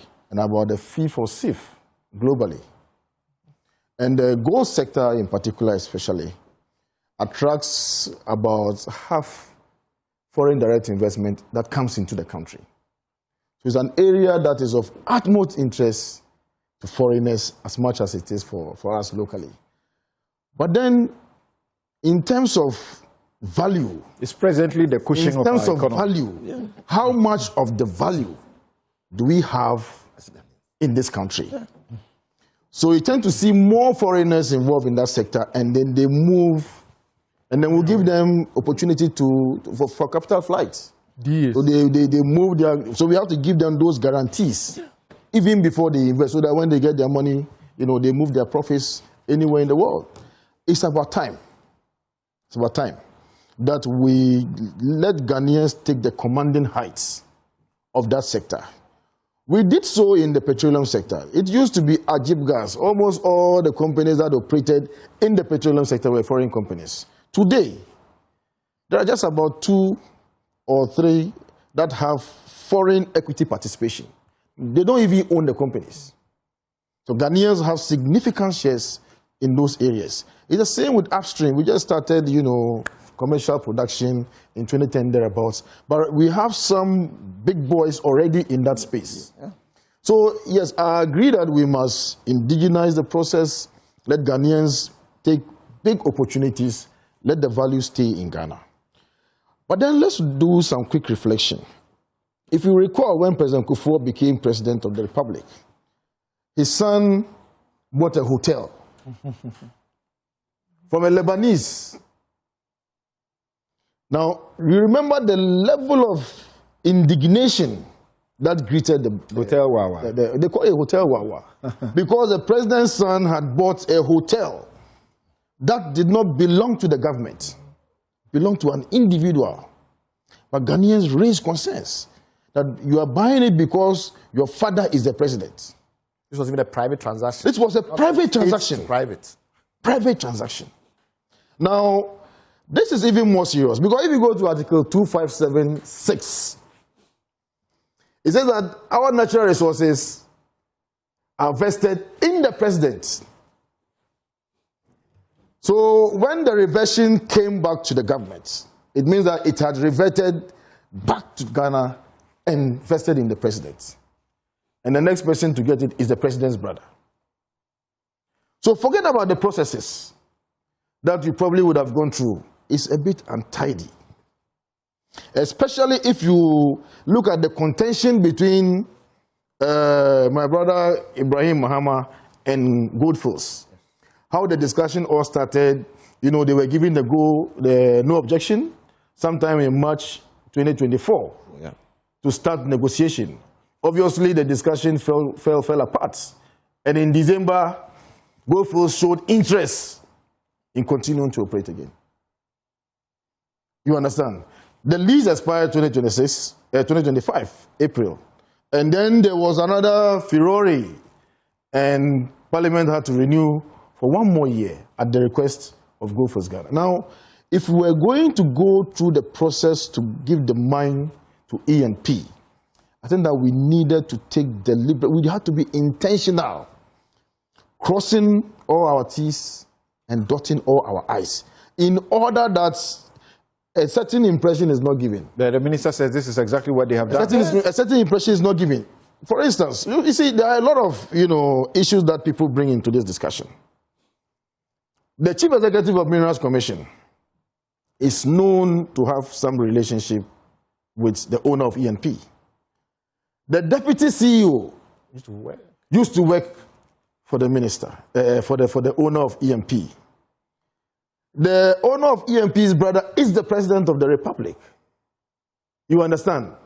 So you have to be very, very careful. Those people at those strategic places, they may have worked with E&P before. But the question people are asking you is, they may have had associations with E&P before. But the question people have asked is, what is E&P's crime? That it was involved in mining support services and gave people opportunity to work. I feel, sad that my brother Ibrahim has found himself in this situation through no fault of his, because he has shown capacity. And there are records to show that other Ghanaians also benefited from this scheme. For instance, the HIF, all right, Bogoso mine, was given to another politically exposed person. That's the Dufos, isn't it? Asante Gold is owned by Ghanaians too. Exactly, Ghanaians also. But you see, you didn't get this level of public engagement because of those who were involved in it. Now, you find that, the president uses his brother's aircrafts to travel around the world. Then people read it into all of these transactions. So you see, it's not just about what we do, but the perception that the Ghanaian people have. There are those who have suggested that your government actually attempted to kill this kind of indigenous capacity when immediately you came into office. The Anyenini bauxite that Ibrahim Mahama had secured, E&P has secured, you just terminated through very violent process. So currently, took him out of it. Currently, who Estin Cubic. But the same government handed it over to the same company, isn't it? So he's no. The bauxite, no. The bauxite. No. Oh, please go check. There is the owners of the Anyenini. Go check. Who are the owners? No. Please, I need you to go check. I need you to go. Please go and make your own verification. Go and make it. But you see, even Ibrahim Mahama. No. But you see, Ibrahim Mahama himself has said severally that he's made a lot of money under MPP than even under NDC. Yes. You understand? That's also because he has been given a lot of space. No. Please, let me learn. And you finish on that point. The process of this, taking over of this Damang man started during the MPP time. Yes. So if it was a case that MPP wanted to kill that dream of, giving Ghanaians the commanding heights of the gold sector, we wouldn't have started the process. Okay. You understand? All right. That's why we gave him the objection to go into engagement. Thank you, Hassan. Thank you, Hassan. So you see, what we said before, is coming back to heights. Okay. Yes. I take a break shortly, but because, Bright will have to leave us, what are the issues that have been raised across the board that you feel ought to be responded to? I mean, first of all, we have been very loose and flexible with facts, which doesn't help the debate. Rejected it. For instance, Mr. Benson claims that in South Africa, there's 100% indigenization law for mining, which is completely untrue. After fact, South African activists have long complained about this whole monopoly white capitalism thing because South Africa is one of the few countries where you can hold the mineral rights as a foreign entity. What South Africa did in 2019 was introduce the Mining Charter 3, which requires black economic empowerment ownership of 30%. And when he's done, Oliver, you share your legal view on this. When he suggested that to indigenize the process and to prohibit foreigners, you need a law. Yes. So, as far as I'm concerned, we have to be very careful that we don't conflate categories. Ownership is very important. We want Ghanaian companies to own as much of the mining sector as possible. But you also want efficient use of the resources to benefit communities and the public. Because we've had a situation where in small-scale mining, for instance, even though it's reserved to Ghanaians, the experience we've had in this country has been terrible. So just simply saying that you can own a mine without thinking through the process, etc., means that you open the door for front ownership. There are a lot of companies in the small-scale mining sector who purport to be Ghanaian and own the mine, but the actual owners, the actual beneficiaries are foreigners. Some from the Middle East, some from India, etc., etc. So when you say ownership is important, I do not dispute it.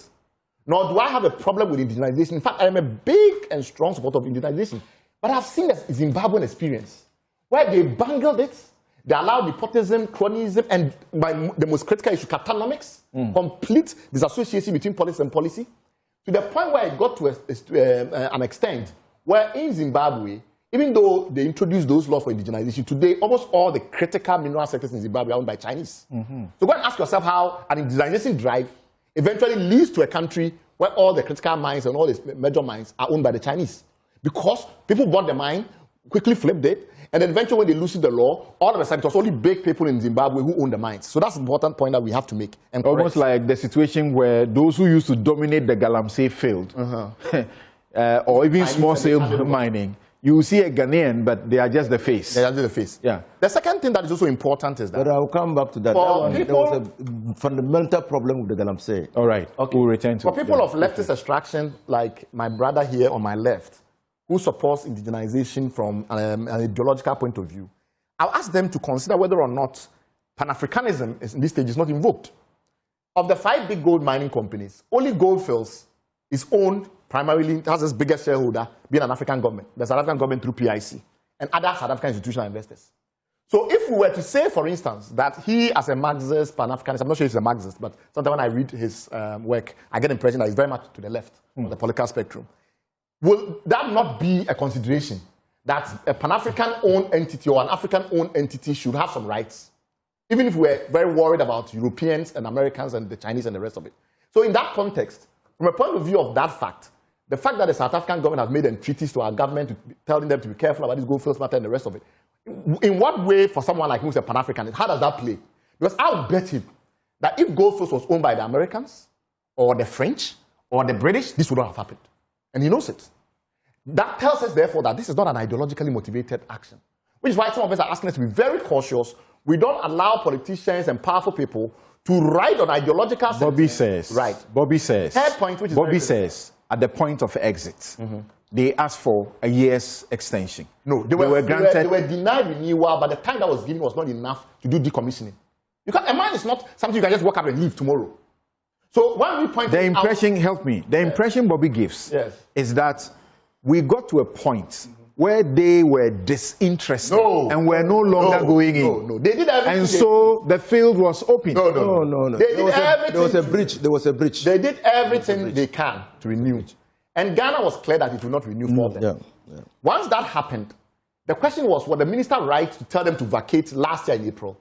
How are they going to handle the issue of stockpiles? How are they going to handle the issue of the tailings? How are they going to handle the issue of the demobilization? How are they going to handle the issue of the environmental... Well, eventually they've done so.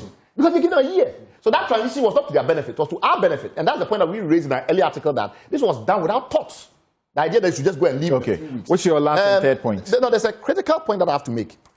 When we talk about the distinction between a mining operator versus someone who owns the full spectrum, that fact is reinforced by the fact that when EMP got permission to take over black voter from the government. Essentially, when the government give their sense, they were allowed to take over and the rest of it. One of the first things they did was to go and bring FLS Smith and SGS Bateman. Why? Because that part of processing, the chemical, the metallurgy, all of that stuff, it's not within EMP's competence. So there's assumption that somehow EMP has everything it takes to run a mine. It's not correct. EMP itself had to subcontract critical elements as it happens in the... Must it have everything to be able to get into this competition and win? Exactly the point I'm making. So you don't have to have the full spectrum. And which is why we need to open it up competitively. So that Ghanaians that have extreme expertise, they have managerial capacity, they know how to raise money and the rest, can compete because they can also go and build alliances. They can go and hire, get a company, a joint venture. But Brad, that is how the exploitation of natural resources takes place. But that's what I'm saying. Therefore, the argument that only here people have done all it. the competence. You're not understanding my point. My point is that a lot of people continue to argue that even if you did a competitive process, EMP must naturally emerge. And they say that it must naturally emerge because they assume that it's been doing everything already at Damang. And I'm saying they don't. And they don't have to. And that reason is also the same basis why I argue that if you made it more competitive, there are people in Ghana who could have competed because they would have used that period to build alliances, they will use that period to raise money, they will have put together consortia that have all the capacity that's required. Mr. Benson himself, when he was recounting what happened, gave us profuse and widespread, comprehensive validation that there were confusions around timelines. There were people that were trying to get in and couldn't get in. People were writing letters. That tells you the timeline was unnecessarily compressed. Why would you use 7 days when you can use 3 months? What was it about this process that required us to use 7 days to rush it through? That was completely unacceptable. Last point that I think was also critical is the point that has been made around whether or not Goldfields stopped mining. I never said Goldfields stopped mining. I said that Goldfields suspended the blast, haul, and load aspect of the operations. And if it was the case that EMP had no problem whatsoever, EMP would not have written to Goldfields when they received a demobilization letter, now expressing interest for alternative options. EMP was clearly unhappy about it. EMP is now asking for $740 million from Goldfields. Curiously, that's roughly the same amount of money you need to operate the mine. If EMP and Goldfields are not in huge... I mean, when somebody says, you've cheated me out of $740 million, is that small money? So we should not at any point try and confuse the picture. EMP and Goldfields are in a heated battle, and EMP has power because Goldfields' TAQUA lease expires next year. And if Goldfields is not extremely on good behavior, their biggest asset in Ghana, which is TAQUA mine, one of their biggest asset, will not be renewed. All right. So Goldfields will not be in a position to protest. Thank you. Thank you very much. Was it Nusa was seeing your hand up? You want to say something briefly? When you mentioned about the difficulty... Hold on, I had asked you a question, Oliver. Yes. Do you need law to insist that we will give our gold or natural resource, to only indigenous Ghanaians? So one of the way in which I'll go about answering this question is to look at what the legal default is. So the legal default is that anytime we want to exclude or reserve to Ghanaians, we do so by law. So when you take, for instance, ownership of land, constitutionally, we limit 50 years for non-citizens and things like that. That's a very good point. When it comes to operating certain businesses within the market, taxi drivers and things like that, law limits it to Ghanaians. When it comes to the local content requirements under the petroleum, the downstream petroleum, again. Nonetheless, no law is broken by this policy. Yes. So law does that. Now, the question then that this raises is whether or not this would then be applied across board. Is it the minister's understanding that is creating a discretionary situation, or that this is something that he's applying consistently across henceforth? Okay. So that's perhaps... All right. All right. But you accept that yes, legal potential. No, not on that issue. 30 seconds. What you wanted to raise. I need to go on break now. Okay, so if you want to concretize that policy, you can enact a law to back it up. Right. And like we've seen in other areas. Right. Now, the small-scale mining failed because of certain missteps we took. Exactly. So how you do it matter as much. So I agree with you. Exactly. But it is not because of foreign... We ourselves... in legalizing small-scale mining, reserve that activity to Ghanaians. Okay, thank you. Then we established the PMMC. And not led to develop. Then there was a misstep. When we liberalized the purchase of gold, we then opened the floodgates. Okay? Right. So we have to policy matters. Okay, Bobby. Professor, oh, sorry. Honorable. No, go ahead. Yes, quick. I need to go on break now. Yes, that EMP has been given the Anyenini bauxite. It is not true. It's not true. It's not true. It is not true. Has no interest. Is not a contractor there. But what has is nothing to do with it. Yes, actually, I think the guy deck is the one that owns the leases for the bauxite. Yeah. All right. So it's not been given to any company. Okay. Now the statement that Mr. Ibrahim Mahama keeps saying that he gets more money when MPP is in government is precisely because any attempt by his company to engage in any other business that otherwise would not have been scrutinized would have been scrutinized because his brother is in power. So in 2018, He faces That also contributes. Samson, All right, in so 2018, this is where- when MPP was in power, he was handpicked by Goldfields That I think to also mine. contributes. That's what you have said. That's what you have said. I beg you, Yeah. Right keeps saying, yes, you did that. You did that. And he supports that. Right keeps saying that EMP is in heated dispute with Goldfields. It is not true. So the $740 million you want. The fact that you have made a claim does not necessarily mean that it will result in a dispute. All right, thank you. So we take a break I'm not happy here. with them. When we return, gentlemen, thank you very much. Thank you very much. When we return, the Office of Special Prosecutor, the Special Prosecutor is begging the Attorney General to allow him to use a bit of his power to prosecute corruption. The Attorney General says, nah, if you have to prosecute, you must prosecute on my authority and express, instruction. Otherwise, just the same way like I do to EOCO and others. Otherwise, your office cannot continue. We come to look at that issue, but there are so many messages from you, very significant persons who also want to say something about the, Damang mine. I'll read your messages before we begin that discussion. We'll be right back. You're welcome back. This is Newsfile, your most authoritative news analysis platform. And here on Newsfile, we put Ghana first. Now, I'll be sharing some of your messages with the rest of the world. And we're going to look at the OSP and the matters and the troubles that it faces now. Musa Abatua says that in Asawasi, says that anyone opposing an indigenous company working in the interest of local people clearly raises serious questions about their priorities. However, it's entirely appropriate to raise fundamental concerns about EMP taking over the Damang gold mine to ensure efficiency, effectiveness, and value for money so that the states ultimately benefit. As for the partisan politics surrounding it, we should set aside the noise and concentrate on what truly serves Ghana's best interests. Okay. Thanks for that message from Musa Abatua. And Andrew says that so this lease was due to expire on April 18. You had a whole 1-year transition period to conduct all the requisite processes to transfer on reversion without any potential issues. Why wait 26 days to the expiration of the lease to start a tender process on 24th March and rush the process in 14 days?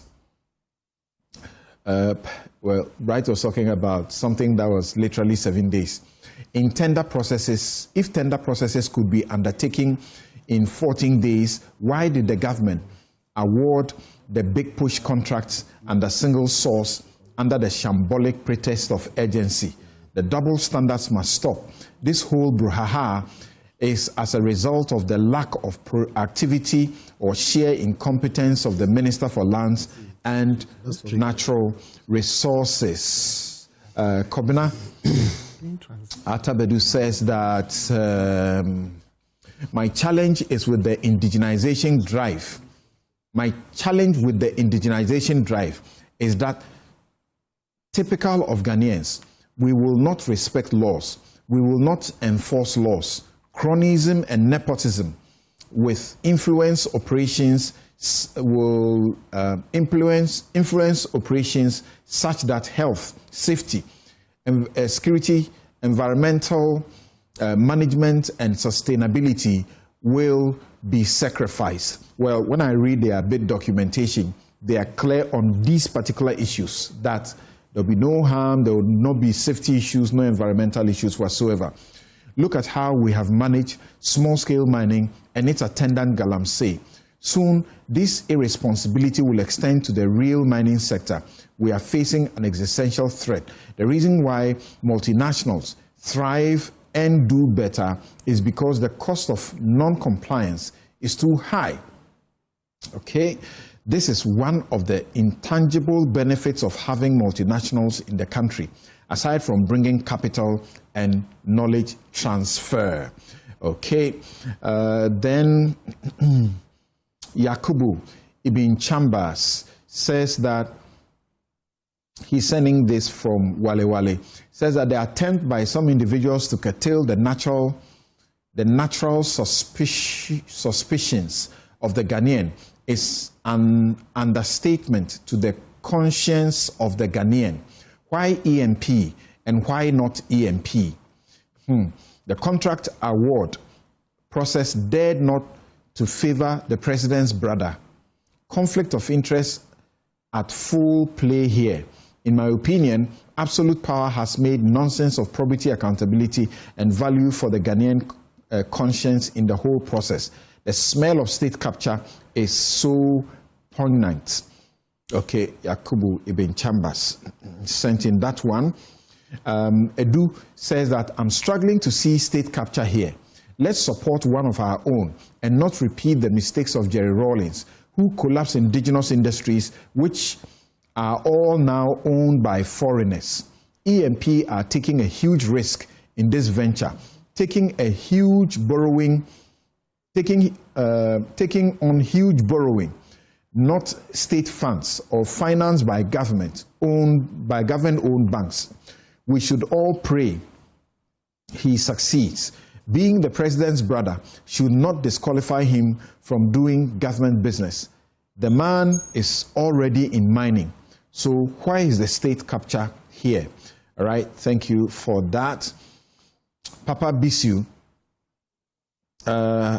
Spintes Accra, says, it is being a week, you mean to say it is being a week of government working so hard to avoid increases in prices in some sectors of the economy relative to fuel because of the Middle East crisis. Transport with arrival of 100 buses to Cushing commuters during rush hours, and finally the trade minister's intervention in reversing the price of sachet water. And we need to applaud the government. Okay, on the flip side, relative to Damang mine, Damang mine, Heath Gold, that came second in the bidding, came out to congratulate EMP for winning, and that clearly shows the tendering process was transparent. Hence, let's ignore unpatriotic noises and move on, because Ghanaian companies, a Ghanaian company won the bid. All right. I think I may want to pause on the messages here. Manche Bruce the second, Takrade. If you can keep your messages shorter, it will help. I welcome the fact that Ghanaians are now assuming control of mining concessions that have for a considerable period been operated by foreign interests. Nonetheless, the relationship between those assuming control and the government is the material issue. For the avoidance of doubt, the central figure in this matter is the president's brother. I do not impugn illegality. However, one must ask, what would the narrative have been had Edward Akufo-Addo, Bumpty, assumed control of a mine during the tenure of President Akufo-Addo? Today, the positions are reversed, and those who ordinarily profess to be voices of reason are conspicuously silent. Amazing convictions. All right. So you have heard people say, when what's the name? When Brian Champon wants to take over his companies, wants to take over certain companies belonging to Ghana, you know, the states, we cry wolf. But now, those who were doing the same thing can't see anything wrong with what is going on. So what's our problem? I read this final one. Ghanaian businessmen need to be supported to grow locally and internationally. But my worry is that since when did the NDC realize this? Was Brian Champong a Togolese? You criticize and demoralize him, call him all sorts of names, tagging the then government as state capture. Today, under President Mohammed's government, it is all about family, friends, and girlfriends, a total state loot and capture. Master Planner Junior in Kintapo sent in that one. All right, so now let's get to the matters of the special prosecutor. And as I understand, Bobby will have to leave us shortly. So we'll hear from Bobby first on the matter of the special prosecutor and the Attorney General's submissions in court, literally siding with the plaintiff in the case. If I was the OSP, I would file another application to join.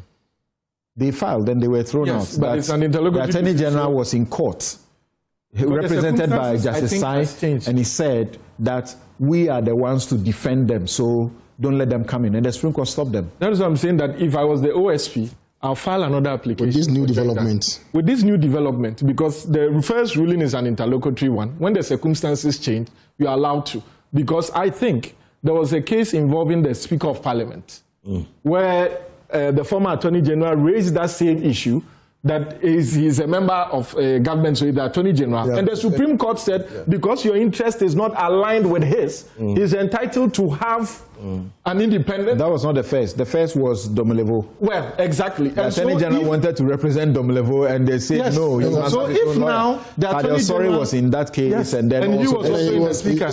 So if now the circumstances, the facts show clearly that the AG is not defending your interest, then I think they should apply for another, because the facts have now changed. The suit is a constitutional challenge. Yes. It is not about the occupant of the office. It is about how Parliament, they challenge that Parliament did something wrong. Who is the defendant in that? Is it not the Attorney General? Yeah. But the same way in the suit involving the Speaker of Parliament, it also involved constitutional interpretation. And it was the Attorney General. But because the Speaker of Parliament would be affected, or that office, they allowed him access to an independent, or should I say an independent, a separate lawyer. So for me, since now it is obvious that the Attorney General aligns with that of the plaintiff, then it means that it is fair that the OSP be heard. If not him, like-minded persons can find amicus, can file amicus to defend on that side. So I think the OSP should reapply. I see that the CSOs that filed the suit in the Domelevo case and who have also been filing cases in other cases, they are putting themselves together. I think that there's enough precedent from the Supreme Court's own previous... But what is this suggesting that if the SP or a different view does not come, the court will grant what the plaintiff and the Attorney General agree? It is not, because the Supreme Court have always maintained that even in the absence of an opposition, they have the jurisdiction to ascertain the merits of the case. But like the same with all the courts. Yes, but like they say in G, so under these circumstances, it may be in the best interest of the Supreme Court to allow the office that will be directly affected by the outcome of the decision to make submissions about it. Because the law was not just passed. It went through a lot of representation. In fact, the title of the law states clearly under the authority of the Attorney General. The long title, yeah. The long title. It states very clear that under the authority of the Attorney General. I think the issue has been in practice whether before they do any prosecution, they should actually go to the Attorney General for authorization. And I think that is where, because for me, I don't see that the law itself breaches the Constitution, because the law acknowledged that Article 83 must be there. 83 must be there. That is why the long title states clearly that it should be under the authority of the Attorney General. And so if there's contrary position by the office holder now, I think it's only fair that he be heard. So if I were him, I would apply again for the joinder, because the earlier ruling doesn't create res judicata because it's interlocutory. And then once the facts are now different, and it's very obvious the Attorney General aligns, and he has contrary opinion, I think he should apply to rejoin. And we would see how it should be interpreted. But you seem to be clear in your mind that Parliament didn't do anything wrong, because you are saying that the provision that gives the Office of the Special Prosecutor independence actually says subject to the Attorney General's power in Article 88. Yes.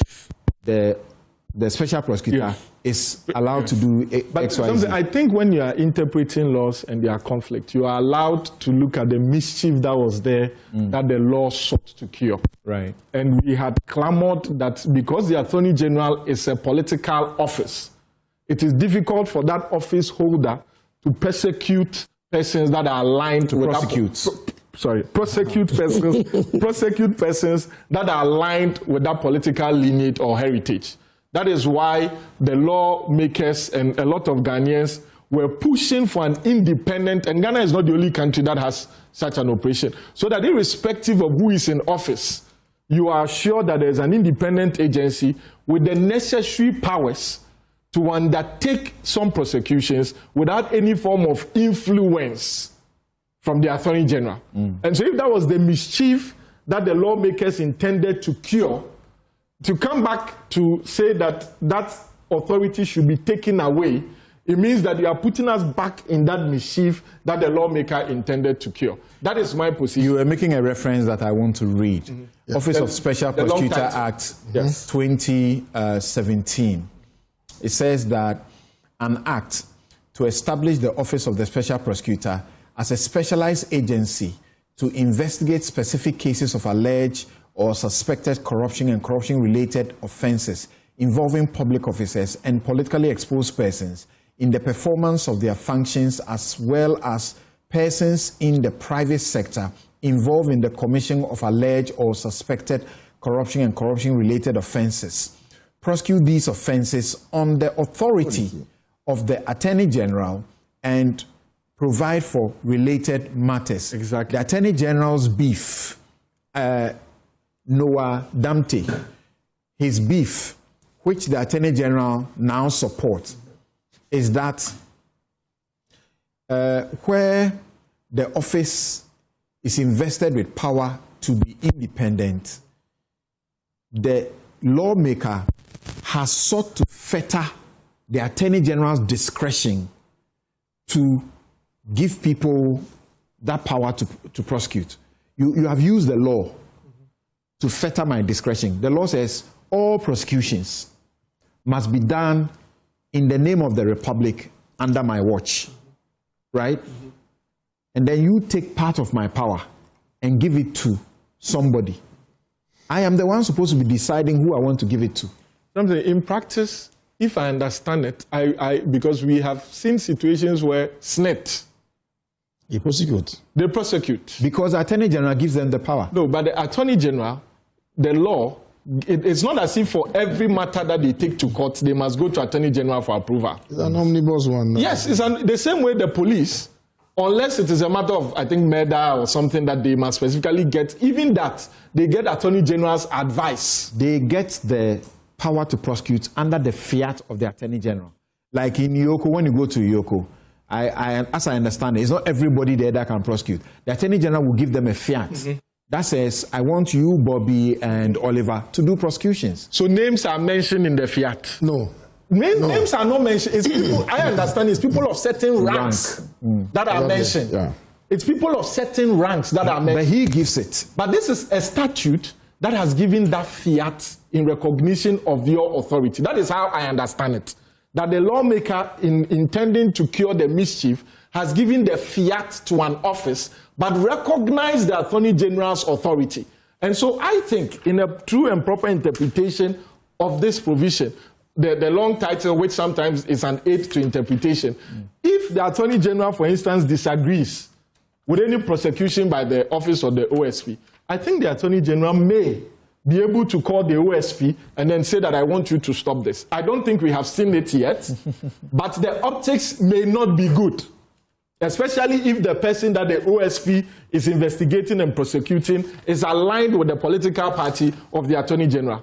And so I think we should be minded of the mischief that the law What you are intended. talking about, how is an Attorney General able to do that under Section 4, which is mandate of the office? Section 4.1, except as otherwise provided in the Constitution, the office is not subject to the direction or control of a person or an authority in the performance of the functions of the office. But the This is Constitution, independent. yes, so that's what I'm saying. The Constitution is where the Attorney General's office comes in. Yes, then they go to subsection 2 and say, subject to clause 4 of Article 88 of the Constitution, the office shall, for the purposes of this act, be authorized by the Attorney General to initiate and conduct the prosecution of corruption and corruption-related offenses.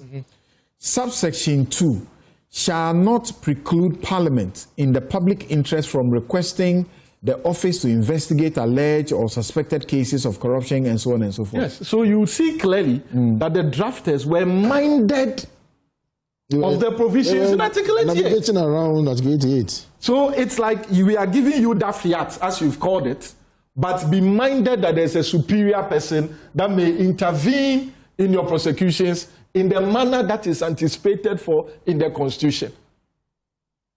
Those who made the law and one of those who invested their time in it is sitting here. Yes. I remember Dominic Ayine, the position that the Attorney General takes today, if you take the Attorney General not as an office but the individual, it's a position that is consistent with his position when he was in opposition and opposing the law. The bill, yeah. Even though at the time he was opposing it, he caveated it. He eventually helped, shelve his views and then allowed it to be done. Wait, wait. Yes, Oliver. What do you see? From what Bobby is saying, then there is no dispute. The thing that Noah is talking about to the Supreme Court, the thing that the Attorney General is supporting, is already in the law. So what are we litigating? Let me just preface this by saying that because I'm involved in conversations around a potential amicus before the court, I'll be more descriptive about the impact rather than the legality or otherwise. Because, and again, just for viewers, I'm not chickening out because the Supreme Court or courts have generally been saying that an amicus must be an disinterested party. Yeah. And so I just want to be clear on that. I think that the issue that Bobby is raising, surprisingly, goes again to the root of the decision before the court. And I'm talking about whether or not the OSP can intervene. Because when you look at Article 88, there are two things there. It is about the civil authority and the criminal authority. When it comes to the civil authority, the courts have been able to fashion out some exceptions which have allowed statutory bodies, for instance, to be able to maintain actions in their own name and can be sued in their own name, irrespective of what the phrasing used in Article 88, which is that the Attorney General is responsible for all civil cases.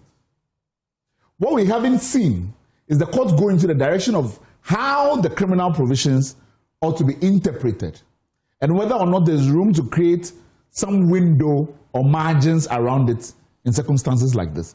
So the resolution of the criminal part might reflect how we have dealt with the civil question, or it might take a different approach.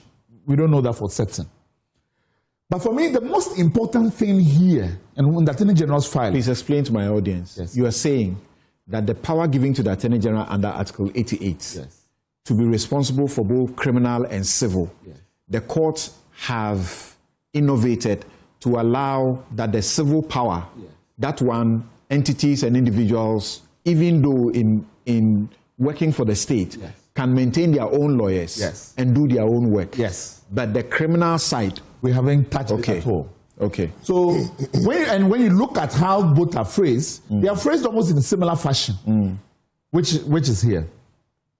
Now, on the question of the Attorney General's filing, in this case, for me, the biggest and most fundamental issue here is that the Attorney General has said, I have not given a fiat to the OSP. So that those who are defending, because when you look at the defense and the opposers, they seem to be agreed on the same thing. Those who are defending the OSP seem to suggest that, no, in fact, we haven't taken away the Attorney General's discretion here. The Attorney General can continue to license you to do it. None of them is asserting that the OSP can independently maintain prosecutions without the Attorney General.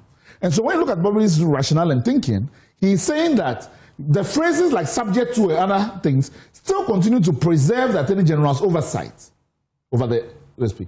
And those who are doing the otherwise also agree that the oversight is necessary, except deny that it has in fact been preserved. Now, the Attorney General has said in a filing before the Supreme Court that they have not given a fiat to the OSP. Then it means that even for the defenders of the OSP's office in connection with the law, a critical step has been missed, which means that all the OSP's prosecutions become immediately vulnerable. Yeah. Unless the Supreme Court finds a way to create an exception. Because if your maintenance is that the OSP continues to depend on the office, and the office AG, and the AG says, I haven't given that fiat, then it means that the fiat must evolve. You must stick with the position that Parliament is competent to delegate the fiat to the OSP without the AG's intervention. Okay? So if that's the hill you're going on, then you must die on that hill. So for me, policy-wise, we must be sure of the broader policy implications of the direction in which we are going. Now, the Attorney General's office is a policy office and not a litigator, in my opinion. And so that, as a Minister of State, you must be mindful about the logical extension of the positions you take, generally, and its effects on broader government policy and government positioning on the fight against corruption. So therefore, if you come into this conversation and treating it as if it is a Sabbath Hall, whatever legal committee argument, then you might miss the broader policy implications of what you're arguing and the position you have taken. Because on the one hand, we are maintaining, based on investigations and work prepared and filings made by the same OSP to seek the extradition of Oriata into the country. And then we have said that the person lacks fiat to do any of these things. Where is the policy consistency then in the legal argumentation that we are making? What is the Kenfriata angle you brought in? Because the OSP who is lacking fiat is the one in court in connection with Oriata. And as far as processes which, per the Attorney General's reckoning, he lacks mandate to do. And you have used that same process that he has filed in court to request an extradition to the Justice Department. The Justice Department of the DOJ. So that for me is the natural implication of what has been put before us. If I get you, additionally, or among other things, the extradition request is in jeopardy. No, it's not. I think that to the extent that the OSP that has initiated the process does not have the power to be able to initiate it in court, it could be. But you can still divide it up. Because you can say that the extradition packet and request is not dependent on the prosecution in court, but in the fact that we are investigating a crime. And in that regard, with respect to the mutual legal assistance, the OSP's, the AG's office is the nominated body that can make a request. You can bifurcate that. But it means that the prosecution, underlying prosecution itself in the court, it itself is in jeopardy. Okay, so I'm thinking like a lawyer now. If I had a client who is being pursued by the OSP, by now I'll be filing applications. Oh, absolutely. And I've said this. That I'll say that the OSP doesn't have power. I think that automatically, to be professional incompetence, not to immediately go and file a referral and join the matter. Because it is in doubt. But if I were lawyers for Ken Oforiatta, I think they would raise it. A bigger part of my argument why the extradition should not happen, I think they would raise will be to use this argument by the Attorney General. I think they would raise it in the US. I think they would raise it. They will. But I mean, I think that as a lawyer, if I was involved in any of these proceedings, I think it would be professional incompetence not to immediately hop on it. But let me be clear, though, that one of the things I have done, because when I immediately read that in Attorney General, I then started making calls to determine whether or not a fiat does not exist. Because I have questions. I mean, like every lawyer has continued to debate on this issue of the constitutionality of the office for so long that I have called in the past to ask whether or not a fiat exists as a saving mechanism So that when law fails, we say, well, the fiat exists in any event. And my understanding was that the fiat did exist. And now the AG says that the fiat doesn't exist. Some have suggested to me, and I haven't seen it still, that Damang had given the OSP, the SP a fiat. I still haven't seen it. We've not been able to procure it from the Assembly Press. So I don't know for certain whether one exists. And this is something in which I do think that some amount of clarity will come on. So for me, my interest is in that bit, the fiat bit, and not the bigger constitutional issue. Because in any event, we are in the process of constitutional reform. And that the uncertainties around delegation of prosecutorial authority and its bifurcation or multiplication is now being proposed to be restructured by this Anti-Corruption and Ethics Commission that the Prepare Committee has advanced and put forward, which we are waiting on the Attorney General or the government's position paper on the way forward on these issues. So that might give us a sense of clarity as to how we want to reorganize prosecutorial power in the Republic, more generally. So I do hope, and I do, because I am not able to this point determine with conceptual clarity the NDC's position as a whole. I know that some people within Parliament attempted to introduce a private member's bill, and then it was disavowed as a mercenary project and doesn't represent the party. The presidency spoke against it. Now the executive, the Attorney General has taken a particular position. And let me be clear, the power in Article 88 does not belong to the president. It belongs exclusively to the Attorney General. So it is possible that the Attorney General and the presidency will hold different positions on this. So should the president be speaking? On this particular matter? Yes. I mean, I think so that we know where he stands. As a general politician, he can express his political views. The extent to which he has control over the Attorney General in connection with Article 88, I am of the opinion that he doesn't. And this is important to me to say because the reason why we found ourselves in creating an SP office should not have arisen if the Attorney General understood that that role was not subject to executive direction and control, and that you could prosecute whoever. Now you can exercise that power without the presidency interfering in that. And I want to continue to maintain that view of that role that Article 88 has conferred to the Attorney General as an independent constitutional officer. And in fact, it is the only minister that the Constitution creates. The Attorney General, by Clause 1 of Article 88, shall be a minister of state and the principal legal advisor to the government. The government is in an executive presidency. So the president can direct the Attorney General and directs the Attorney General. I don't. What is this suggestion about independence of the executive? Two things. One, this is the only office which the Constitution designates and makes a minister of state. Correct. For which reason no president can come in and say they will not. You're already imposed on you by default. Your role then as an advisor to the government and how the government conducts its business has no bearing on when you are making prosecutorial decisions in... who is the head of the government? Oh, the executive, they're advising the government. You see, there are different roles that the Attorney General occupies within this. He's a minister of state. He advises the government. He's the principal legal advisor to the government by the Constitution. But he's also the one who initiates all civil actions, and he's the one who initiates all prosecutorial actions. All are distinct heads of authority. That's in terms of how I view it. Now, it doesn't mean that in your independence, if the executive was to procure and ask you for advice, that's your constitutional role. The question is whether or not you are subject to the president's direction in the performance of your prosecutorial functions. I don't believe you are. If you are an advisor, my advisor, I don't see how what you're talking about works. That's in theory. He's talking theory. No. You are a constitutional office. The Constitution says, I have the power to appoint you. And when I appoint you, you are supposed to advise me.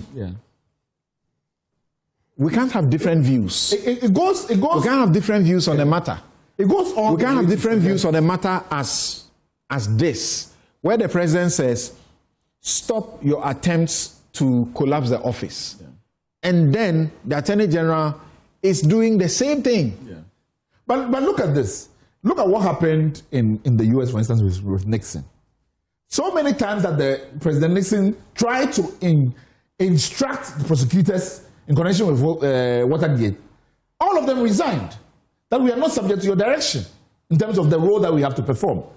Now, you may say, like he said, that it's a theoretical view of the office. But I think that it is intended to be able to procure some element of independence. And that is why that particular thing was not vested holistically in the presidency. That whoever he designates, and we don't prosecute in the name of the president. Right.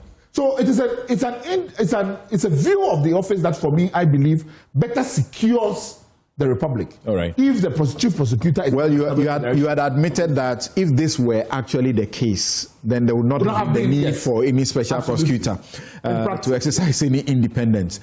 But my last question to you before I go around is Clause 4, which the Special Prosecutor Act, Section 4, references in investing the prosecutorial power in the special prosecutor. The Clause 4 says, all offenses prosecuted in the name of the Republic of Ghana shall be at the suit of the Attorney General or any other person authorized by him in accordance with law. Gloria Kufu took this bill to Parliament. Yeah. What is that? Why do I need a fiat? She was the Attorney General. Yeah. She took this to Parliament, and Parliament passed it. Yeah. Why do I need any other? It says the Attorney General must authorize the person in accordance with law. Yeah. So it raises two things. One, and I've thought about, reflected on that, obviously, I think, as many lawyers. And my sentiment is that the Attorney General was the sponsor of the bill. But because Parliament passed it, it becomes an act of Parliament. And so Parliament then is the originator of the action, you know? And so for which reason the Attorney General can then seek umbrage on the fact that, well, this is Parliament. And in fact, in the Supreme Court, in disallowing the OSP to be part of this, it said that what is being challenged is what Parliament has done in this connection. So maybe to that extent. But I'm afraid about in accordance with law. And I know that Kukwasa, for instance, has debated this a bit in terms of how this should be construed. My view is that the Attorney General has the highest level of constitutional protections when it asserts the power to prosecute. And he has the highest level of protection when he decides that I can delegate. The mode and manner of delegation, Parliament can intervene and prescribe it. So what Parliament can say is that we have given, for anybody the Attorney General decides to delegate that power to, that person must be either a natural person or a non-natural person. Must have office of 15 people or non-15 people. The conditions of delegation, I think Parliament can by law fix. But Parliament cannot take, the Attorney General uses the word donate, cannot take from and give away. But they can set parameters. That's what I understand. All right. Honorable Nusaf Seni, let's hear you on this. You were the ones who made this law. And you in particular, I recall, you and Dominic Ayine, even though you were in opposition, I remember very vividly how you guys literally midwife the law, and even the guys in government were not as interested as you, the guys in opposition. So, yeah, that's true. We invested a lot of time, energy, resources into crafting the law. We needed an architecture which didn't need to exist to deal with corruption. There were obviously impediments on our way. Article 88 was a major impediment, particularly 88.3 and 4. The initial bill that was introduced in Parliament suggested how to deal with it. Civil society organizations, international partners helped us to bring some conceptual clarity to what we wanted to do, the structure, the form, and the responsiveness of the office. Yes, so we were told that even if we expended time and energy in passing the bill, it will survive for a year. I mean, it's 8 years. So I mean, we've achieved something, surely. But the Article 88.4, Article 88.3 and 4 has always been at the core of the debate. You're right. When Gloria Kufu came to court, to Parliament and said that, well, we want to break the monopoly of the office of the Attorney General. We said, no, you can't break the monopoly by law. You have to break the monopoly by a constitutional amendment. That we said clearly. Okay, what you can do is to structure a body to fit into the Constitution, even though your arguments are flashing back in my mind. You, Ayariga, and especially Dr. Ines. So yes, Anyenini played a major role in drafting, suggesting an amendment. I remember the back and forth with Chairman Sabonsu. Section 4.2 of the Act, because he said, look, Anyenini said, and I quote, Mr. Attorney General, you can drive a truckload of constitutional issues through this bill. But we support it. We will help to clean it up. So yes, I mean, we have always known that this bill, the former dean of the Faculty of Law, my good brother and friend, Professor Atuga, said that, well, what we're doing was unconstitutional. He said it publicly. So we've always been aware. But we needed, so we approached the bill with the best of intentions. We had all these bodies, and we had an Attorney General. And the issue was that we all saw that the Attorney General could not give a fiat for the prosecution of political appointees, and particularly appointees that he served in government with. He didn't. He lacked the balls. He lacked the courage. I mean... Make me an Attorney General. You can do that. He will fire you the next day. and then it was a reminiscence of the Political Parties Act, where you need the fiat of the Attorney General to prosecute people who have involved themselves in some form of political crimes, election crimes. You need a fiat, and the Attorney General has never given that fiat, because if it wins power, those who would have helped the party to win the power will be those who will be hauled before the courts for committing electoral offences. So we saw that. So we needed to deal with that fiat. So Article 4.2 was crafted. And look, read it. Read Article 4.2 carefully. Section 4.2. Section 4.2. That for the purposes of the performance of its functions, the OSP shall be what? Authorized. Authorized. The Attorney General shall be authorized. Now, to my mind, this appears to be the government of... Let me read it. It says, except as otherwise provided in the Constitution, the office is not subject to the direction or control of any person or an authority in the performance of the functions of the office. That's one. Yeah. 2 says, subject to clause 4 of Article 88 of the Constitution. Article 88, clause 4 says, all prosecutions must be in the name of the Republic and must be at the suit of the Attorney General. Or any other person authorized by him in accordance with law. Exactly. So it 2 says, subject to clause 4 of Article 88 of the Constitution, the office shall, for the purposes of this Act, be authorized by the Attorney General to initiate and conduct the prosecution of corruption and corruption-related offenses. Sure. Good. So we're circumscribing the discretion of the Attorney General.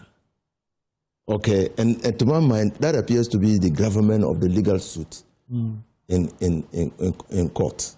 Can Parliament do that?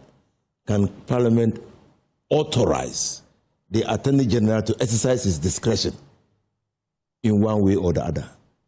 And that's what the Attorney General is challenging. But did Parliament do so? Once again, because if you read, it says, subject to clause 4 of this of Article 88 of the Constitution, the office shall, for the purposes of this Act, be authorized by the Attorney General to initiate and conduct the prosecution of corruption and corruption-related offenses. Yes, so be authorized. The office of the special prosecutor shall be authorized.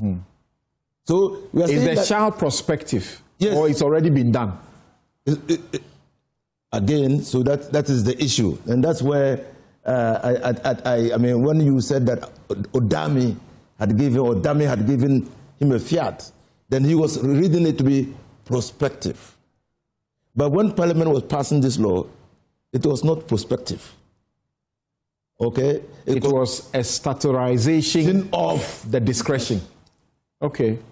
So it's in statute. Pursuant to Article 296. If that is what it is, yes, then do you expect the Attorney General not to agree with Noah because that may offend the Constitution? What may offend the Constitution? If you had, what you did was that you have by law taking Attorney General some of his power and giving it to someone else. Yes, that's what Parliament thought it should do in the circumstances. What you thought, what you have actually done. Yeah. If that is what you have done, yes, is Noah Isaiah Damte, is he right in what he's saying before the court? And why would you want to expect the Attorney General to take a different view simply because he's Attorney General? Well, I want the Attorney General to take a different view because, number one, Parliament came to the conclusion that what the best way to deal with Article 88.4 was to authorize statutorily the transfer of the discretion in specific offenses to the Office of the Special Prosecutor because of the mischief we intended to cure. And Gloria Kofu said it, that the independence of the Office of the Special Prosecutor can only be granted if it's not subject to the control and direction of any person. The bill had actually said so, that over the years, we have failed to win the corruption fight because the Attorney General is not independent. The Attorney General is appointed by the President, he sits in cabinet and is unable to prosecute his own. Yes, that's it. And so, for us as Parliament, and mind you, and I always say this, we entered Parliament, we started the consideration stage of the bill with some kind of conviction that what we are going to do might be unconstitutional. Risky. Yeah. Might be risky. And the risk was apparent. And if you go to look at the debates, you will see it.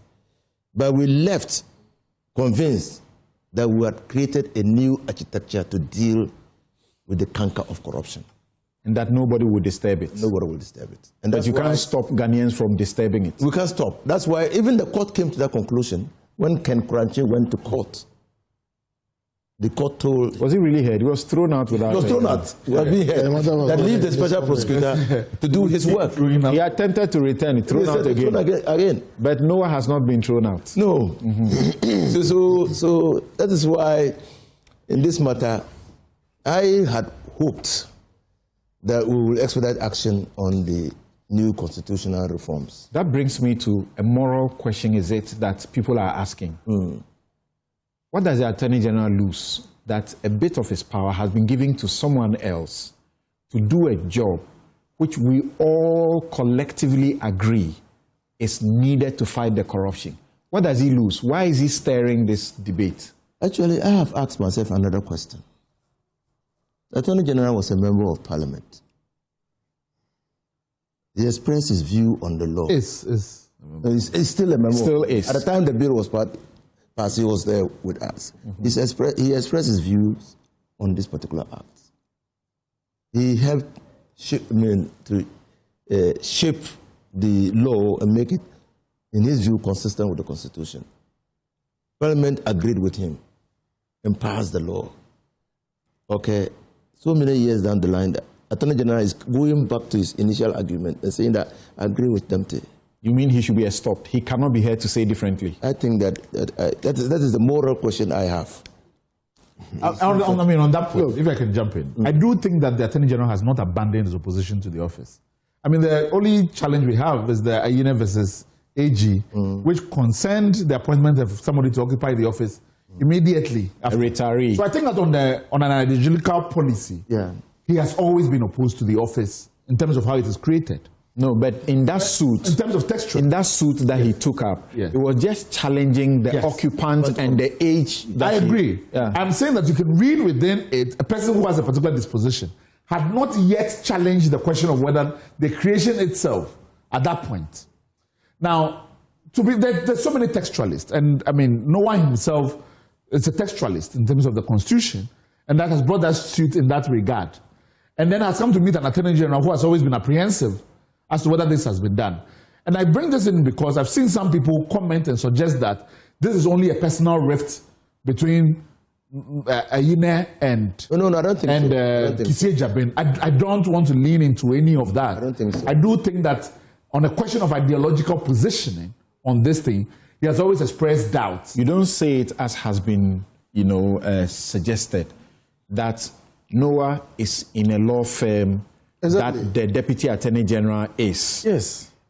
Even beyond Noah, there are people in the presidency and there are people in government who also belong to the same law firm. So it doesn't look good. It sounds as if, and guess what? The Deputy Attorney General is the one leading this charge in the court, even though he's doing so under the instructions of the Attorney General. It looks a bit untidy. They say, okay, this is what the Attorney General wants. This is what the government actually wants. That's what the President has not told them to back off. No, Okay? let me be clear. So Noah is no longer there. He used to be on the grid. But on a broader thing, I mean, I have enormous, and I say this openly, I have enormous respect for Dr. Justice Sai, that ideologically and intellectually thinking wise, we are aligned on so many things. But it doesn't stop the fact that I have the most suits against the AG's office that is in and defending on. I worry that one day that we may be aligned in terms of arguments within the Supreme Court, it will be suggested that there has been some collusion that has happened. Noah is an individual who I have debated on this law, on this issue, which I didn't think he should challenge in any event because I have broader policy concerns more generally. But he has done so. I do not believe it has been at the instruction of the state. But people, of course, like I said, people are always open to invite questions when these things happen, and I've heard the same position. It is not definitely with the instructions of the state. It's definitely not. Now, the state is looking at it as a constitutional matter. And so because it's a constitutional matter, and somehow the views of Damte align with the views of the Attorney General, you can't say that you should abandon those views. When the matter about LGBTQ, we'll go in there shortly, went to the courts, and Akufo-Addo had reason to say that this is constitutional, right? And so you don't expect him to intervene or something of the sort. You didn't give him that benefit. You went on the NDC, went on the campaign and said, if he doesn't want it there, it will not be there. And we all heard that Afenyo was the one sponsoring it through his guy, Richard Sky. The same thing is playing out. So people are entitled to say, what you saw yesterday is the same thing we are seeing. You really don't want the office. Because like Kissie Jabin said recently, the office of Special Prosecutor is bad news for the politicians because they are corrupt. Absolutely. I mean, well, I think that I don't disagree. We haven't brought him. I think that I don't disagree with Kissie Jabin. But I think the example he's giving is fundamentally different. This was the passage of an act. Parliament exercising its power to pass an act. Article 3 gives us the power to challenge that act of the Constitution. So if the President said, well, the matter is in court because somebody has invoked Article 3 of the Constitution, it says that what Parliament has done is unconstitutional. Article 2 of the Constitution. Yeah. What do we say? Okay, Hassan. Thank you. I think that I've listened to the arguments that have been put across. First of all, I want to look at the person of the plaintiff. If I can do this quickly, no. I have to issue this apology to our viewers about the inconsistent stream that you have suffered. We are very, very sorry about that. We're working to try and resolve it. But still always remember that this show is bigger on radio than on any other platform. So please, you can tune into our radio and also the television that you may be watching now. Thank you very much. So who is the plaintiff? Noah Odamtin. He is known to have association with the Deputy Attorney General. He's worked with him, and he files a suit at the Supreme Court.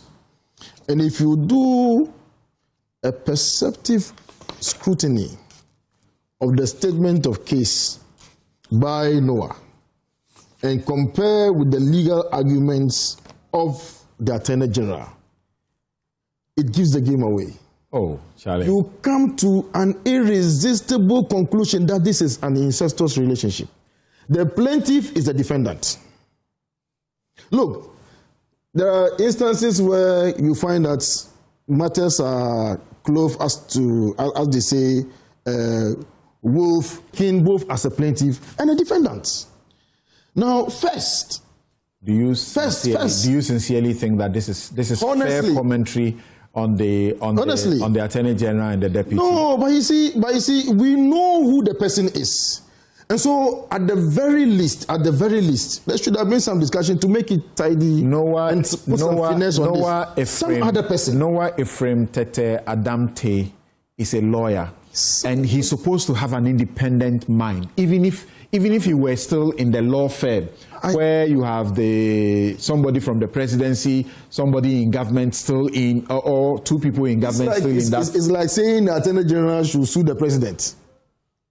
You understand? I do not agree with that perception at all. That, look, this one is coming from the same... Look, it started with, first of all, there was a private member's bill in Parliament. The motion was put by the leader of government business and majority leader and the chief whip of the majority, seeking to remove the special prosecutor. That failed. Then there was a petition. Or there were petitions. Not seeking to remove the special prosecutor. In fact, to abolish the office completely. Right. Then there was a petition for the removal of there were petitions for the removal of the special prosecutor. 3 of which, or is it 4 so far, have been determined, in his favor. So first they went to Parliament, it failed. Then they tried the petition through the President, the executive branch, it failed. Now they are with the judiciary. And the judiciary, the processes, leaves a lot to be desired. You see, arguments have been made across about the consistency. I don't think you find the chronology the way you've presented it. They went to Parliament and then went through petitions. Of course, they did. And I'm just distilling the issue so that you see that they went to all these gates. Just trying. Some of the petitions existed before the attempt in Parliament. I think the suit existed before the attempt in Parliament, right? But what you won't lose. The fact that there is an attempt to abolish the office, one, or to remove the SP himself. Now, arguments have been put across. I do not need to belabor the point about the constitutionality or otherwise. Section 3 and Section 4 of Act 959, Office of Special Prosecutors Act, are very clear. I mean, these are like provisions which are saying that we take our color from the Constitution. So to the extent that there are inconsistencies or particular provisions that sin and violate the Constitution, we can take them. But I don't think that the entire act, should be thrown out, and for that matter, you throw out the baby with the bathwater. That is the intendment of what we are doing. See, you made a point. Oliver made a point. Yeah, but I need to put on record that the suit was filed in December of 2025. At that time, there was no attempt in Parliament. Go on.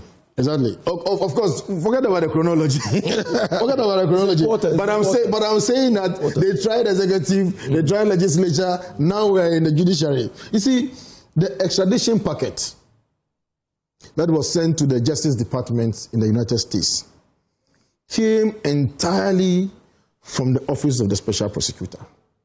Now, this is an office that has no constitutional validity, yet the Attorney General has, by necessary implication, clothed the office with the constitutional authority that it deserves. How? So, I mean, if the office is unconstitutional, then the Attorney General should not be dealing with it in the first place.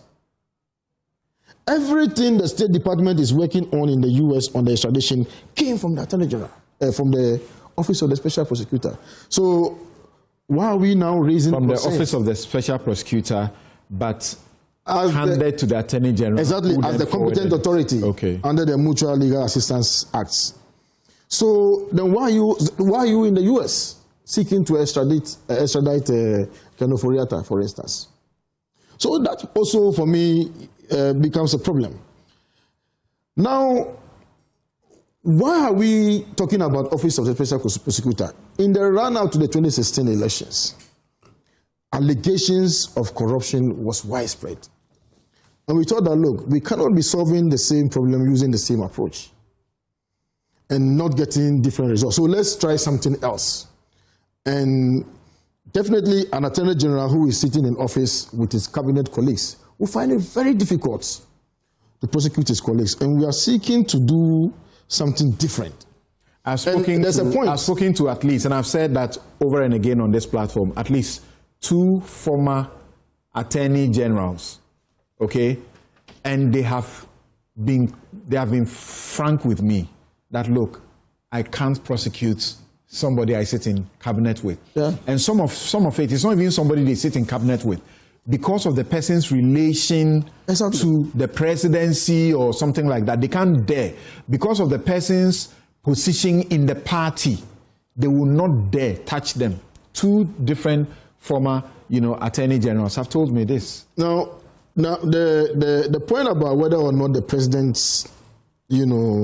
agrees with this move or not can be answered under Article 58.1. If you permit me to just read. Go ahead. 58.1 says that the executive authority of Ghana shall vest in the president and shall be exercised in accordance with the provisions of this constitution. Now, clause 3 says that subject to the provisions of this constitution, the functions conferred on the president by clause 1 of this article may be exercised by him either directly or through officers subordinate to him. Evidently, the Attorney General is coming under this provision. No. Forget about the fact that Article 88C, if the president says today that I do not want you to prosecute this person, the Attorney General can't do otherwise. Not by law. We are talking about theory, but in practice, you get a call from the president, Mr. Attorney General, you are prosecuting this case. I do not agree with you. This matter have to be truncated. Can you tell me, for instance, that all the matters that the Attorney General withdrew from, the president did not know anything about them? No, I can't suggest that the president knew. It cannot be said that the president did not know anything about them, and that will mean that the president is not in charge. Absolutely no. Absolutely not. Please. You came to office on the back of corruption, fight against corruption. Your premise is wrong. You came to office on the back of fight against corruption, among other things. And then you come into office, and then you cease prosecuting a number of people. Yeah. And you tell me that the president is not aware? It's just the Attorney General who decided to do it on his own. There was public advocacy from people like me that his matter, there should be a nolle prosequi. And that was obvious. No, you see, right? I'm not even talking about his case. Okay. I'm talking about corruption cases, corruption-related cases. I'm not talking about yours, for instance, because... And then there's a lady who is working at the tourism... Ghana Tourism Authority. She's a Felicity.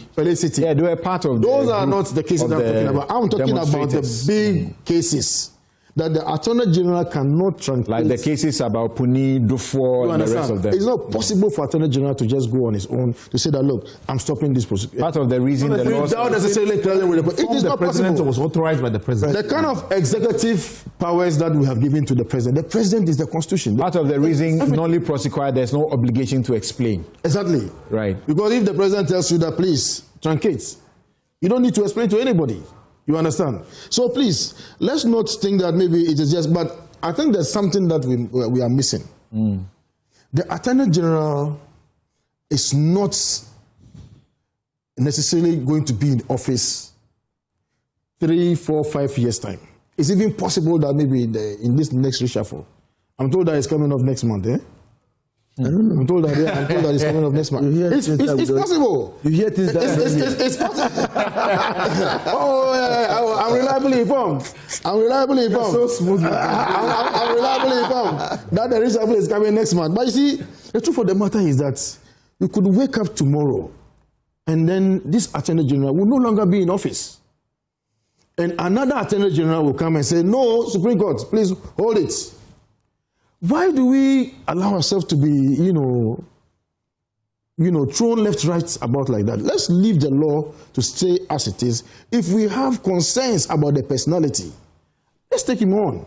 If we have issues about some parts of the legislation, again, we can deal with them and then seek to strike them out. But to throw out the office suggests that, look, we do not want this guy. This guy is coming after some people, some elements within the government, and we have to clip his wings. But here's the case that EOCO is not able to arrest a fugitive who is even in the country and they know his whereabouts.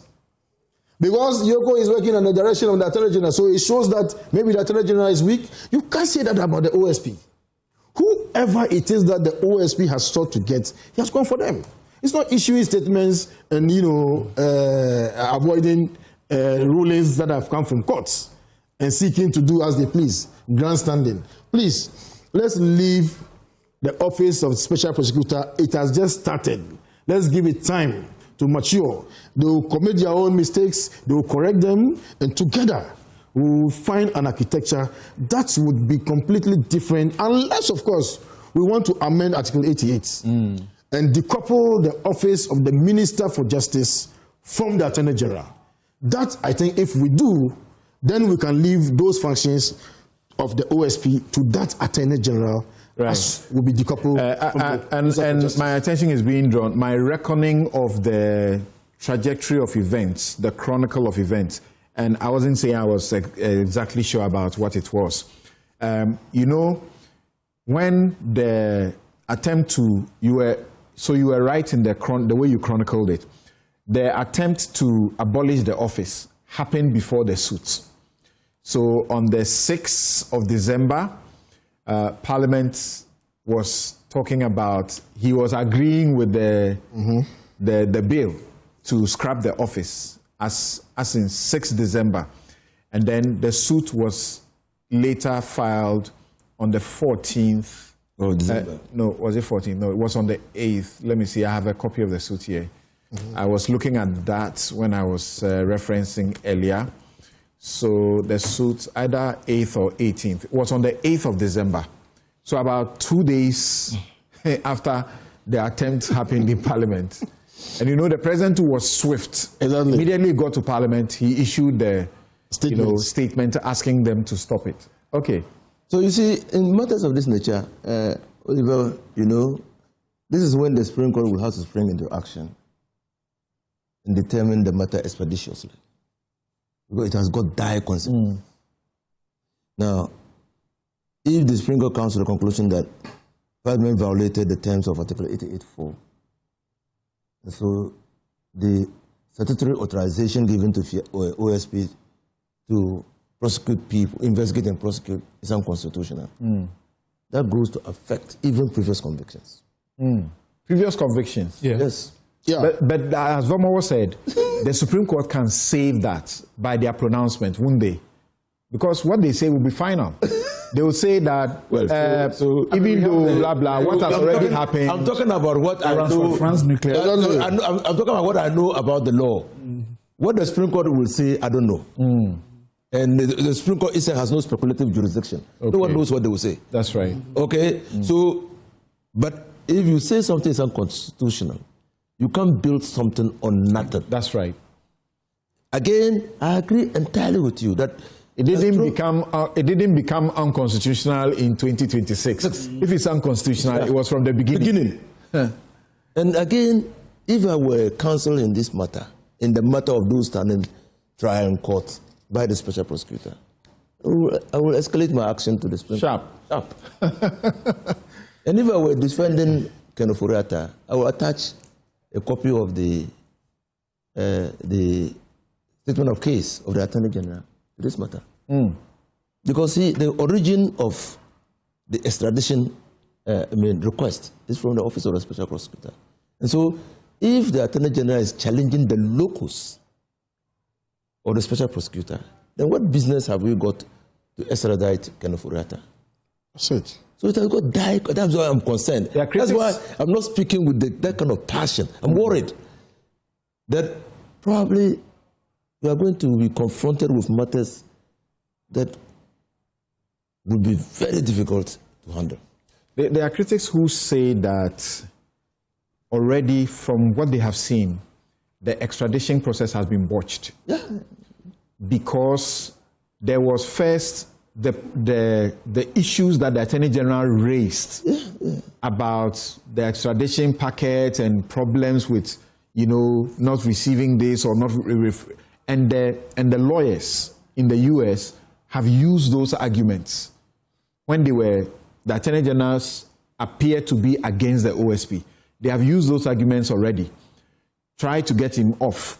And so if you do this again and they pick this and they add it, they bolster their case. You see the development of the case. The first time Kanu was resisting any attempt to come to Ghana and honor the invitation of the special prosecutor was not on political persecution, it was on health grounds. It was only after the fracas, back and forth with the OSP, that Kanu Furata's lawyers added that and said that was political persecution. I'm told that actually that also informed the removal from the red alert notice. So this matter, I don't know where it will end. I just hope that the Supreme Court will take time to look at the matter and give us a decision as quickly as possible. So, we had included the bit about Kanu Furata getting bail. If we can spend just 2 minutes each commentary on that. Oliver, somehow I think you prompted the Ghanaian media about this. How did you get to know about it? And No, I mean, sadly, I'm not able to talk about where the information came from because of. But it did come from the States, and even when I got the information, even though I was certain about it, I just said, "Can the media confirm whether this is true or not?" I don't know for sure whether or not the Attorney Generals were monitoring the trial, so would have had the information a day prior. If they did, they didn't alert the public to this, and I think that in terms of how the office reacts to some of these things, particularly when there's so much public interest in this, it's my hope that they are at the forefront of how they manage the information before it gets into the public domain more generally. I think those are my comments on it. Yeah. Well, any lawyer, but we understand it's under onerous bail conditions. How much of it that do you know? And so that information as well, I kind of put that out. That understanding is the $65,000 bond, the electronic ankle monitor, which confines him to a perimeter within the jurisdiction of the court. The fact that his passport has been obtained from him. The fact that he has to regularly check in with ICE. He has to notify as well any changes in address to ICE. Those are the conditions. But which passport is this? The one that we're told had been revoked? No, not passport. The visa. The visa. Okay. Not the passport. Okay. Right. Only Ghana can revoke the passport. All right. Yeah. All right. So this is completely different from the extradition processes. Yes. This is a violation of the immigration status, his immigration status in the United States of America. And so he had entered the United States on the understanding that he will stay there for a certain... So he's supposed to reappear in the court on April 27 for the deportation proceedings. Abutrika is also going for his bail application. Oh, yeah. And then if people want to understand what is involved in extradition, they need to look at Abutrika. It's not that simple. And even look at the Dizani. Yeah, it's not that simple. Yeah. So what has happened in the United States is that the court has admitted Kanu Furata to bail on an immigration issue, not an extradition request. Yeah, but we are told that if the issue of the extradition was really taken seriously, he would not be liable to bail. Let me speak on this. Yeah. Because the U.S. request for the extradition of Abutrika came on 6th of December. He was arrested on the 10th. Within 4 days, he was arrested. And in fact, when I say came, it was sent from the embassy to the Ministry of Foreign Affairs before then transmitted to the other agencies. So the agencies would have had just about a day notice and stepped in. Now, our extradition packet has been sent, I understand, finally in February. We are in April. And no action has been taken in connection with it. And if the person is already in... Because the judge has to see it. Yes. And as we are being told, it was not made available. Yes. Samson. And so this is a question for the U.S. Department to answer. And I've talked about when it gets to the State Department and issues like that, if it moves away from the Attorney General's remit to the Foreign Office. And to avoid being presumptuous, it could also be a strategy that they don't want to hand it to the judge who is doing an immigration issue. They want to deal with it separately. Well, the question is whether or not you want him to continuously detain in connection with the extradition. Because you can also have commenced it before another judge, and for which reason orders would have been made which will continue to keep the person in custody. Unlike in Ghana, where the Supreme Court says that when you are undergoing extradition, you are entitled to bail.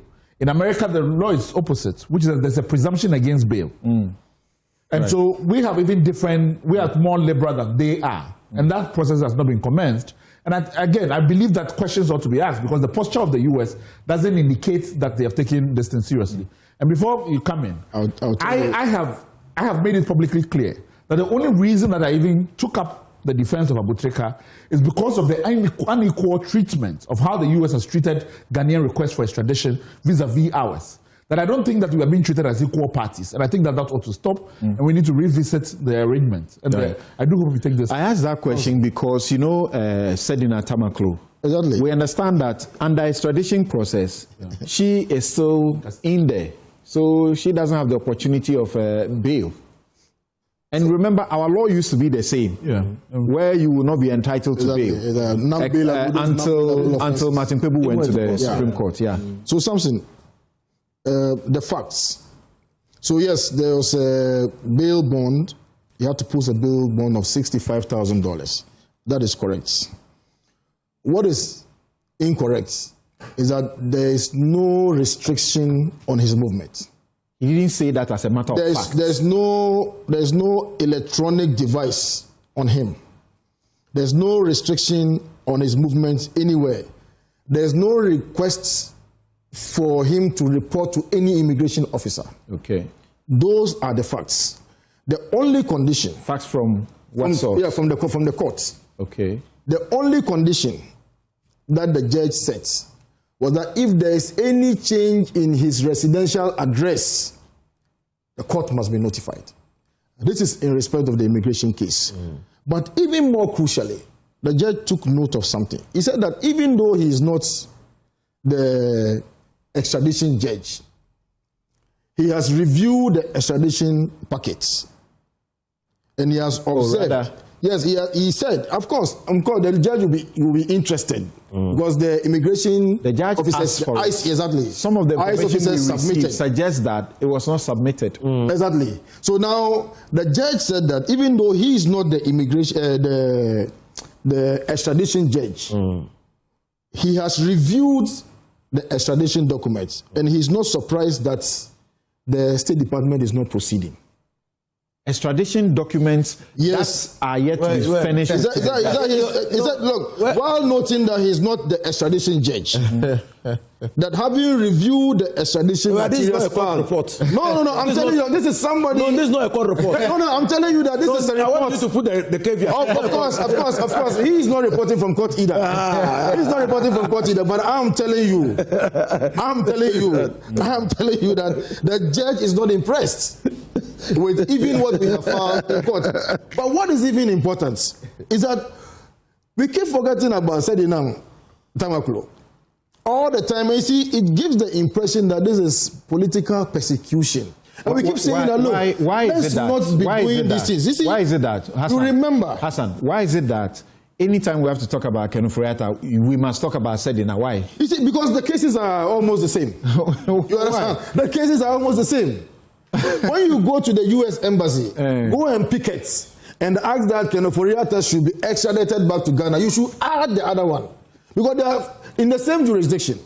There are two Ghanaians. One was convicted and sentenced one has been convicted. Okay. Of course, and then she's in the United States. So that's like low-hanging fruit.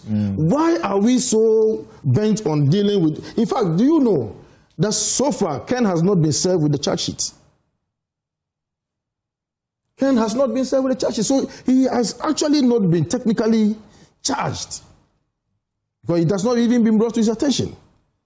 So, you see, whilst we want to proceed on accountability issues, we should also look at due process. All right, thank you. And then we'll compare. We'll take a break here. When we return, we have the issue that the clergy have become so unhappy about, and Reverend Tim Fojo has also been leading the charge. And President Mahama has said that LGBTQ bill, anti, is not a priority. And they are not excited about that at all. All right, we'll be right back. Right, we are back. Welcome back. This is Newsfile. It's your most authoritative news analysis platform. And here on Newsfile, we put Ghana first. And my outfits, if you're looking for the best of tans, the only place to get them is Habils. Go onto their socials. Just type Habils. Habils. Habils Couture. You can call them 0200 84 1988. 0200 84 1988. The show is brought to you by Bank of Africa, as strong as a group and close as a partner, MTN everywhere you go. HSU University, educating ethical and entrepreneurial leaders for Africa. Robert & Sons Optical Services, your comprehensive eye care service provider for 33 plus years. My Way Insurance, dial *165# on MTN to join My Way today. Syntex Tanks, it's strong, it's tough. Safari Valley Eco Park, bringing you closer to nature. Gold Board Jewelry, pure, precious, proudly Ghanaian. Malcolm, your #1 shopping destination. Waylead, your trusted home builder. Bethel Dental, the smile starts here. St. Thomas Eye Hospital, providing excellence in healthcare. Kerl Charcoal Toothpaste, happy smile. And thank you. We have very limited time to deal with the final subject matter, but never mind. Let me read some of your messages to you. Fred says, I have read the proposed arguments by the learned Attorney General, and much as I agree with the legal soundness of the argument, I have two concerns. Are we really serious about fighting corruption? What has the constitutionality or prosecutorial powers of the AG done in our fight against corruption, such that it must be guarded jealously? It's like, what do you lose if you allow the OSP to continue with a bit of your power? Two, so he says it is time perhaps we should just amend the Constitution, Article 88, and then create that independence that we need. Of course, that's what the Constitution Review Committee has proposed, and we are looking forward to the implementation of that. Gamel in Owutu Obrachere says, I have for a long time underrated Mr. Vomawo due to his actions against the past MPP government, which I think wasn't the best then. But the guy is knowledgeable. He deals with the issues. Tell him to keep it up. All right, thank you for that. You are not alone. There are many, many, many MPP people who hated him, who now love him like something else. Yeah. There are some of them who have started calling us names. We know how this thing works, yeah? There are some of them who have started calling us names. But you see, our journalism doesn't change. My journalism, if you watch it closely, it never changes. It has been this, and it will never change. For as long as I want to do this, I will do it as the Constitution instructs me to do, and I'll do it well. I understand that somebody, a lawyer, has sat in a studio in Kumasi to make some comments about me. I understand how these things are, but they are pure lies. I won't even, elevate them. But I can assure you, once you make statements that are completely false about me, for political purposes, I'll just go to the court and vindicate myself. That's the only place, because I'm not strong. I'm not strong. I can only go to the court to fight. All right. So thank you for all of these messages. And people are excited about the information that Hassan Tampuli has given about Ken Ofori-Atta. It looks like it's a bit more detailed, and we didn't have all of that information earlier. Okay. Thank you very much. He has 78 corruption charges. He, together with 7 others, in the court over multiple procurement breaches causing financial loss to the state and using public office for profit.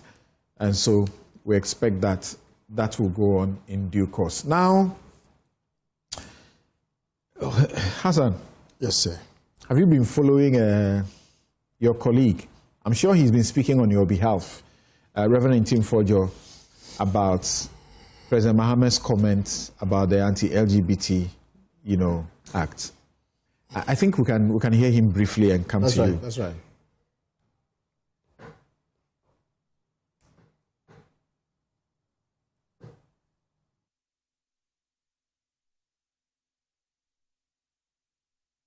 At my vetting, I indicated that I would reintroduce the bill as a private member's bill. So when people say that I have changed my position, I've actually stuck to my word. I said I was going to reintroduce the bill, and I did. I reintroduced the bill in August last year in Parliament with a number of my colleagues. The Parliament of Ghana is going through the process. In 2 weeks, the Committee on Constitutional, Legal and Parliamentary Affairs is going to be meeting on the bill, a 2-day meeting on the bill. So there is work going on. I hear people who say, he promised that President Mahama will know no peace if he doesn't sign the bill. Yes. If President Mahama gets the bill and he doesn't and chooses not to sign it, we will agitate like we did in the past. Because as far as I'm concerned, Ghanaian family values are not political. Those who want to do politics with it is unfortunate. But as we speak today, there is no bill before President Mahama to sign. So what am I agitating or asking President Mahama to sign?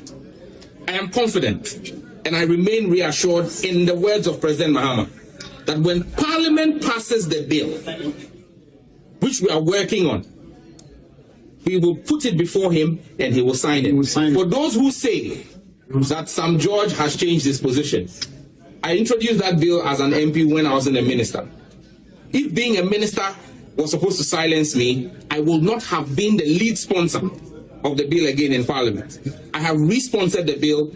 I will not trade my position on the innocence of Ghanaian children and my children and our Ghanaian family values for any political position. Right.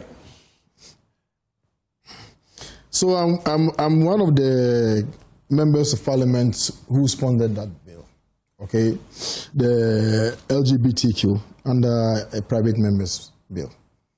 Now, I was supposed to be with Reverend Tim Fojo, but I had to go for other engagements. So that's how come I couldn't. But what is striking is that if you listen to some of these political actors, religious leaders, CSOs, and all of that in the run-up to the 2024 election, it's as if the passage of the LGBT bill was a matter of life and death. Every single one of us heard them. We saw them, we heard the president, we heard his now ministers, senior party functionaries, everywhere.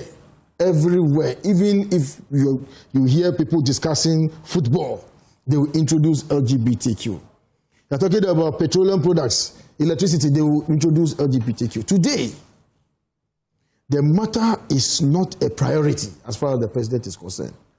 And the Minister for Government Communications goes on to say that it is not a priority and it's a waste of time. He said that.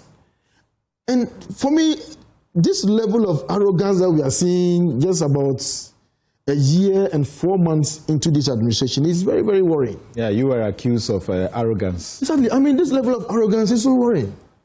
That you think that the matters that were important a few months ago are no longer because you are a minister and you are sitting in office and you don't think that Ghanaians are sensible enough to raise issues about the fact that you were very vocal, vociferous on this matter.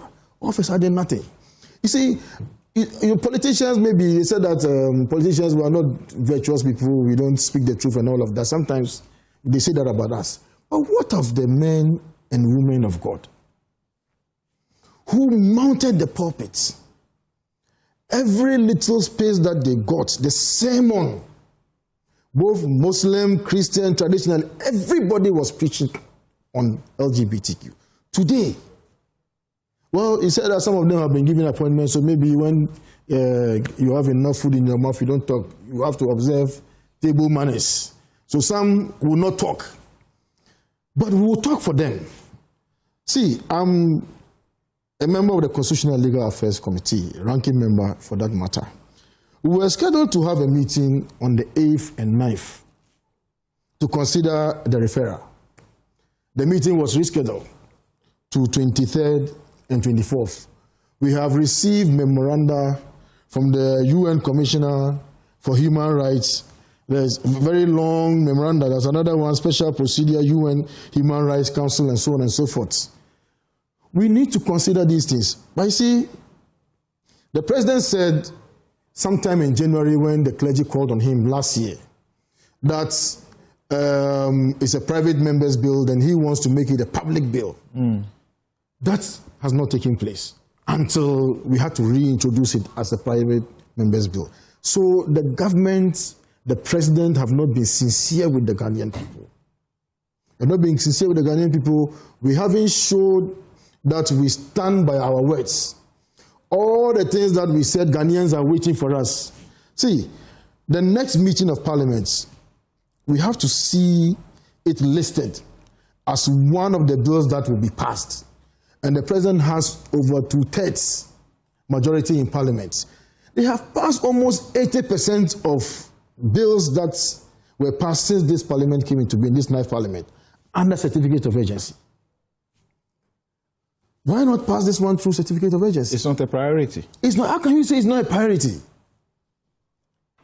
Or is it that the president is doing this because he's no longer going to contest, so he doesn't care what fortune it befalls on NDC? So what NDC, will lose credibility in the next election. But either way, this bill has to be passed. Because we have told the Ghanaian people that we cherish our family values, and we believe that this practice is not in keeping with our customs, traditions, and the various customary areas in this country frown on this thing. So we need to take steps to deal with this. The hypocrisy must stop. We have to pass this bill now.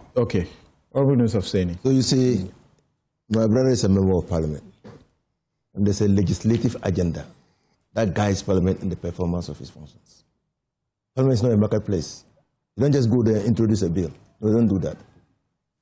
So when a bill is submitted, whether it's private or public, you need a legislative agenda for the commencement of the work of parliament. That's the first thing. This bill is a private member's bill. So it's not part of the legislative agenda of government. They're two different things. Now, the bill was passed. I thought that MPP should now be blaming themselves. We've gone past that. No, we have not gone past that. We've gone past that. We have not gone past. You see, when impunity begets impunity. We've gone past that. You see, so when you look at the Constitution, there is no provision in the Constitution that mandated, allowed, or permitted Nana Akufo-Addo to refuse to sign the bill. So because of that, you won't pass the bill? No, so you must address that. No, that is pass. You see, so there's no pass. What are you going to talk about it? I mean, we'll pay the political price. So we're talking about we'll pay the political price. That when you expended the public taxpayers' money and sat in parliament and took per diems for working on the bill and passed the bill, and then the president refused to sign, he had caused financial loss to the state. Then charge him. Take him to court. And we must continue to talk about it. No, you see, we are here. Pass the law. We are here because the president refused to act when there was a need to act. Now there's a precedent. When I say act, I don't mean assent to the bill. Now there's a precedent. There's a precedent. Why are you still blaming Akufo-Addo? Who promised? Now, where's the bill? Who promised that this was the priority? It is in parliament. He has 2/3 majority in parliament. Who has met the clergy? He should move parliament and told them that he was going to move it from a private member's bill to what? To a public bill. He didn't do it, and you are blaming me for that. The president has changed his mind. How long should it take? The president has changed his mind, and he has no power. I mean, he has no right to change his mind. It says, let's leave it in the private domain. Let's leave it to members of parliament. Unbelievable. Yes. The president says, would you have said this if Akufo-Addo was in power? Would you have been saying this? I would have said the same thing. If he had acted reasonably and logically, I would have said the same thing. But so the bill will not be passed. Is that what you're saying? No, in Parliament, the President says if Parliament passes the bill. When? Then he has want the bill to be passed. Is it the President who passes the bill? But he has Parliament. The Parliament that has been passing all his bills for him. Some under certificate of agency. In fact, university bills have been passed under certificate of agency. These are public bills. They are not private members. That's what I'm saying. So he should make it a public bill. We elected a president and vested him with power under Article 58 to perform public functions, not private functions. So if the private members bill, you who believe strongly that we have family values we have to protect, introduce a bill, you should be working very hard in Parliament to pass the bill. And if you pass the bill and the president doesn't assent, then you have a case. The leader of the government does not even list it. Even the speaker had to force said he's committed to this bill and has said so many things. Suddenly, we're not seeing any action. It's obvious. The people are seeing the inertia. That either the government wants to dilly-dally and then the time is up and it goes out because it doesn't serve your purpose to pass the bill into law. Why? Because you have come to realize that the bill has the previous regime. The bill has been. You have come to realize that the previous regime was stalling because if it passed it, there would be repercussions. The bill was passed by Parliament, but in that formula for law is that it must be assented. Passed by what kind of parliament at that Parliament. Time? Which kind of parliament? Nobody inquires into what kind of parliament was in existence. The parliament that was guilty and blackmailing people, blackmailing the MPP to help pass it. The Constitution says passed by Parliament and assented. When are you going to pass that law? It was passed. The Constitution says that if you have objections to portions of the bill, the policy behind the bill, indicate your policy, your objections, and return the bill to the. What you are doing, Ghanaians don't give a toss about what you are doing. Ghanaians, there is a president. What do you think from where you say? There is a president. Why are you blaming Akufo-Addo for this? From where you say, what do you think is happening? And is the anger of the clergy in particular, even the Imam also has spoken through his spokesperson. If the bill is passed, the president will assent. Who's going to shepherd the bill? And even ordinary Ghanaians, what they are saying that you can't say this is not a priority. Are they justified? Contextualize. I mean, in the UK, for instance, private member bills have a 3% chance of success. Yeah. So generally, private member bills don't receive the same level of prioritization within the legislative. When a government and the speaker support it. Now, when the president says that he wants to make it a public member bill, public bill. Yeah. What I don't know is whether or not he has recanted from that position. He has. Okay, I don't.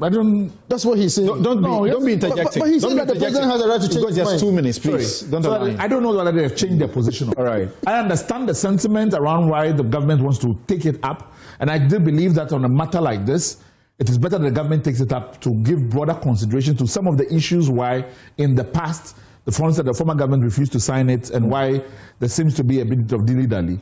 Because unlike private member bills, public bills go through cabinet, are debated, and all other considerations considered. Yeah. So if there's a concern that certain considerations are not being considered sufficiently, for instance, the reason why the Attorney General of the former government and also the Finance Minister came in to weigh in, because they would have ordinarily done so in front of cabinet, which they didn't. So they had to do it publicly. So in this time around, I think perhaps if the government is committed to taking a holistic approach to this, then maybe a public bill is a Do you see the posture, hypocritical, dilly-dally? No, I completely agree that a lot of this has been politicized. And this is where, for me, is the most frustrating. All the parties know of the international implications of this and the consequences of this. And I don't actually believe, even though the sponsor is here, I don't actually believe they are committed to passing or having a bill like this on the books because they all know the implications.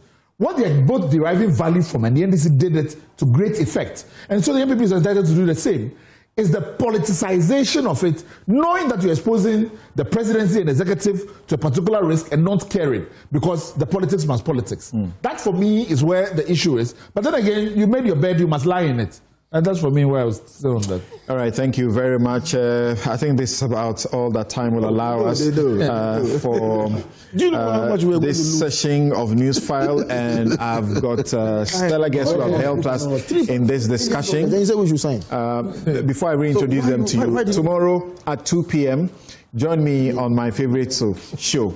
There's a guy who keeps asking me, what do you mean by your favorite show? I like law, you know. I live it. So join me on my favorite show. Tomorrow, I'll be hosting Justice Richard Ejay Frimpong of the Supreme Court of Ghana. We'll be discussing the Supreme Court at 150 years. Guardian of Justice, that's what we'll be discussing. He's the chairman of the anniversary committee of the 150th anniversary of the Supreme Court of Ghana. So 2 p.m., join us to learn more about our Supreme Court. 150 years. How did it begin? Military regimes, how did it survive? What are the contributions it has made to our governance over the period? So join me at 2 p.m. tomorrow. And my guests have been Inusa Fuseni, former MP Tamale Central and former Minister for Lands and Natural Resources, as well as Roads. Hassan Tampuli, MP Gushong, and Deputy Ranking Member, Constitutional and Legal Affairs Committee of Parliament. Yes, he says I should amplify his appeal for support. His constituency has come under a rainstorm, and over 12 schools have had their roofs completely ripped off. Some of the buildings structurally are not good anymore. He's done his little bit in contributing some cement, and roofing sheets, but he needs corporate Ghana to come to his aid. Please, let's support the constituency of Gushegu to re-roof the schools so that the children can go back to school. Bobby Banson joined us earlier, lawyer and lecturer, Ghana School of Law at Makola, and he's also lawyer for engineers and planners. Bright, yeah, just as his name. Honorary Vice President Imani Africa, Oliver Bakavomowo, Constitutional Rights and Policy Strategy Advisor, Democracy Hub. I'm Samson Lardy Anyenini. Have a good afternoon.